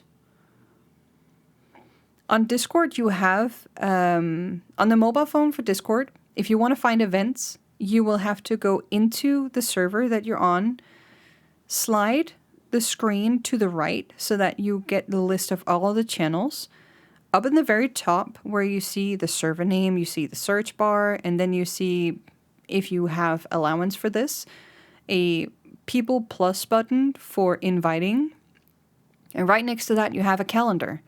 That calendar is the event button. That's the event icon. And if you click that, you get the list up of all the events that's happening on Discord, on the server that you're in. And then from there, in there, you can click interested on each and every single event that you're interested in, that you want to be notified of. I've been able to link my Discord. Oh, okay. Yes, in there. Because I've only shared the Phasmo event and also the... what was the other event that I shared in the update recently? In the update channel? That was the factory. Yes, the factory for today.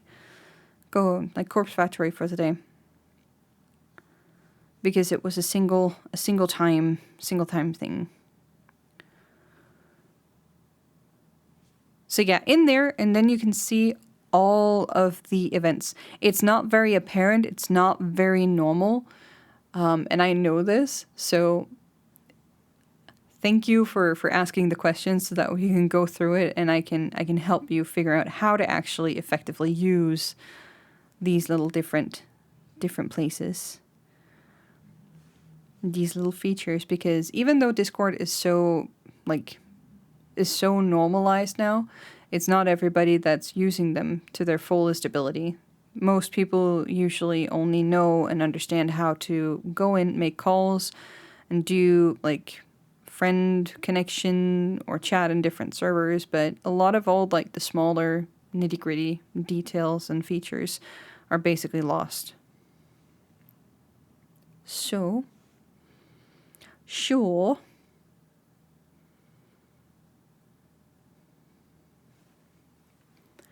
Let's see. Is there anyone in my community that is live today? Is what I want to know. Let me just put some... Let me put some...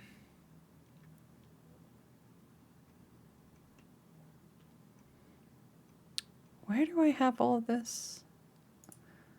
Oh yeah, I have. Let's put some game music on. Yeah, let's put some game music on. Game music. Is there no? Oh, it's because it's so far down. Maybe like this? Can you guys hear any game music? I don't know. No, there's no game music here. We jump over to just chatting instead. Now you can hear it. No break time. No break time. We're just gonna go over to just chatting because we're essentially done with the game. Only Gab live in my list. Oh no, but I won't watch Gab today. I watch Observation Duty on YouTube. Oh yeah, those are really nice. Those are really, really, really nice. We have Lemmy, who is doing special events. And I do not know. Anniversary, 1-year-old grandma tells you about the past, quote-unquote, Discord. A 1-year-old grandma. So, I think Lemmy is having some Twitch anniversary going on. So, I think that would be absolutely goated if we go and celebrate that with her. Years.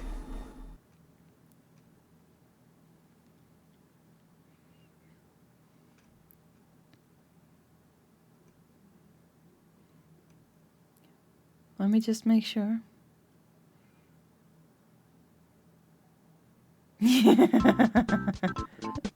Nice. Okay. I think that's a great one. So I am going to send you over to Lemmy. Lemmy is going to go into break time, so you don't have to feel forced about like jumping on to the raid and doing a raid message. You can jump in, drop the message, and just like balls ass whatever it is that you would wish and love to do. Oh shit, this music is wild in my ears. Silk Song, god damn it. Amazing. But yeah, let's... Chicken banana. Exactly. Chicken Banana. Chicken banana. Banana. Banana. Chicken banana.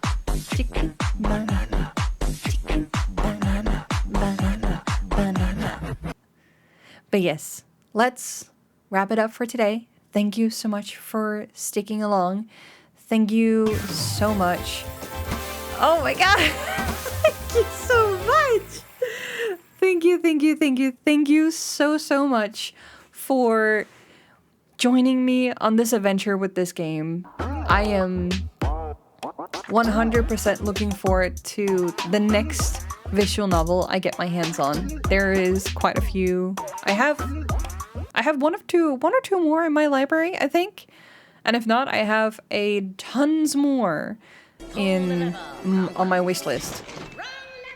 Wrong lever indeed. Down we go into hell. Is all you got Doki Doki on your list? Yes. Doki Doki literature.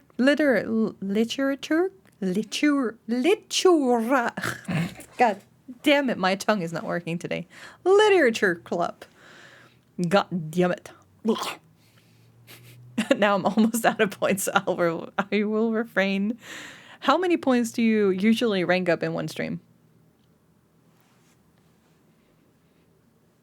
Like when you sit here for 4 hours, how much do you usually get?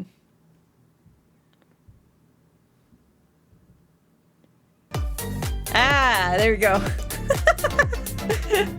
Look at him go! Look at him go! They're all dancing. Amazing. You seen the crap game? I have not. I know of the crap rape from Hazy's stream, and when I saw it on Tangia, I had to have it. I had to include it.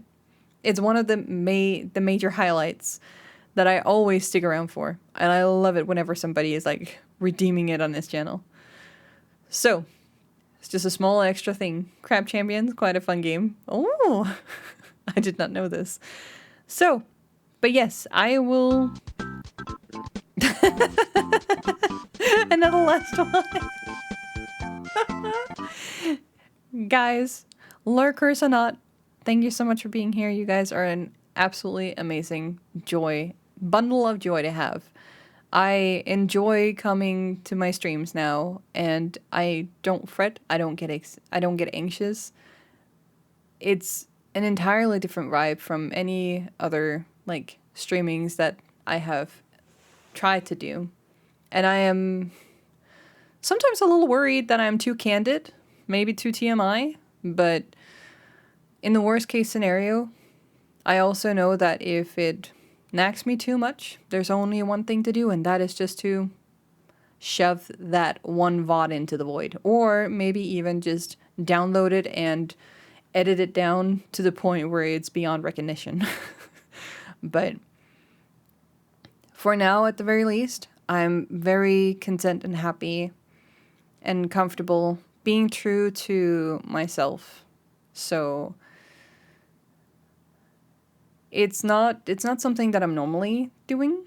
No, my VOD! It's not something that I normally do, but I can tell you for sure that even if my memory fails me, even if my facts are completely misled, I am 100% relying on seeing maybe even somebody who dares to like fact check me or helping me correcting where I might have made a misstep.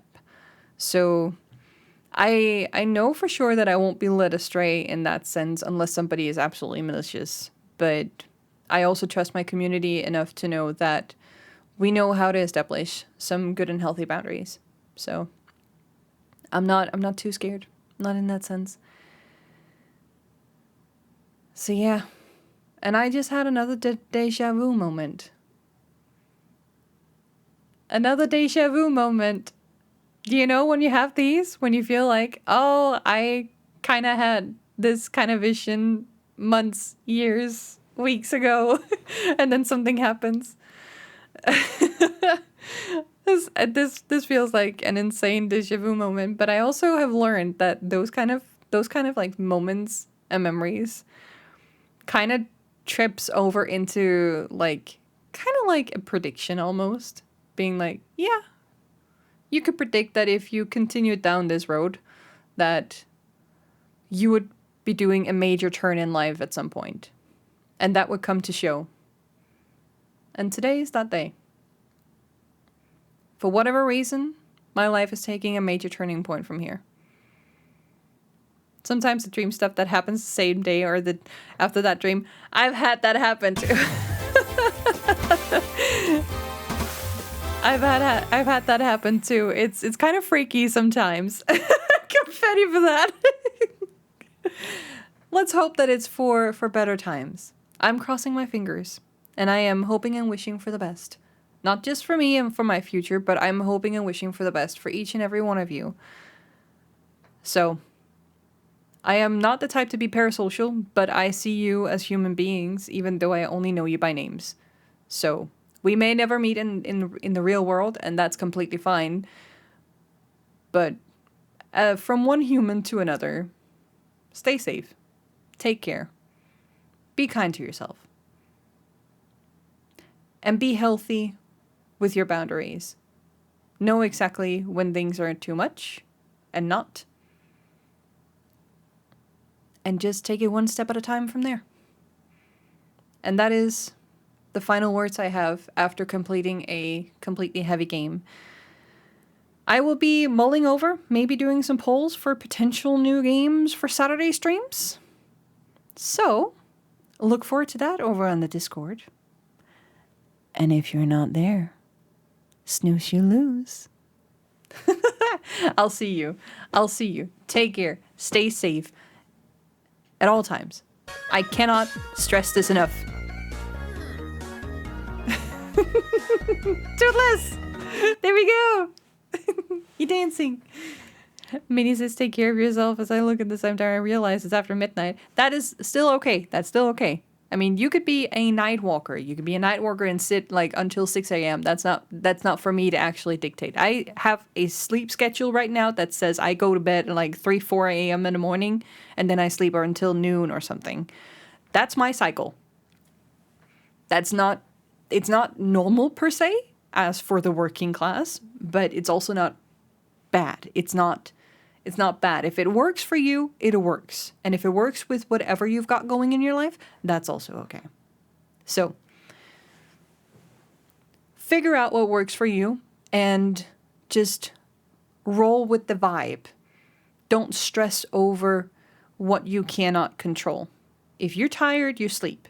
If you're not tired, well, maybe you can rest if you still feel exhausted. So, make some sound, healthy choices. That's all. I mean, Coach Mentor Mini will tag out for today. This primordial entity is done giving out lessons for the day. I will be retrieving to my nebula. I'll see you in the other end of the galaxy. Stay safe and take care. This old soul has sailed their ship for today's stream. Stay safe, and as for the raid message, you know exactly what needs to be done.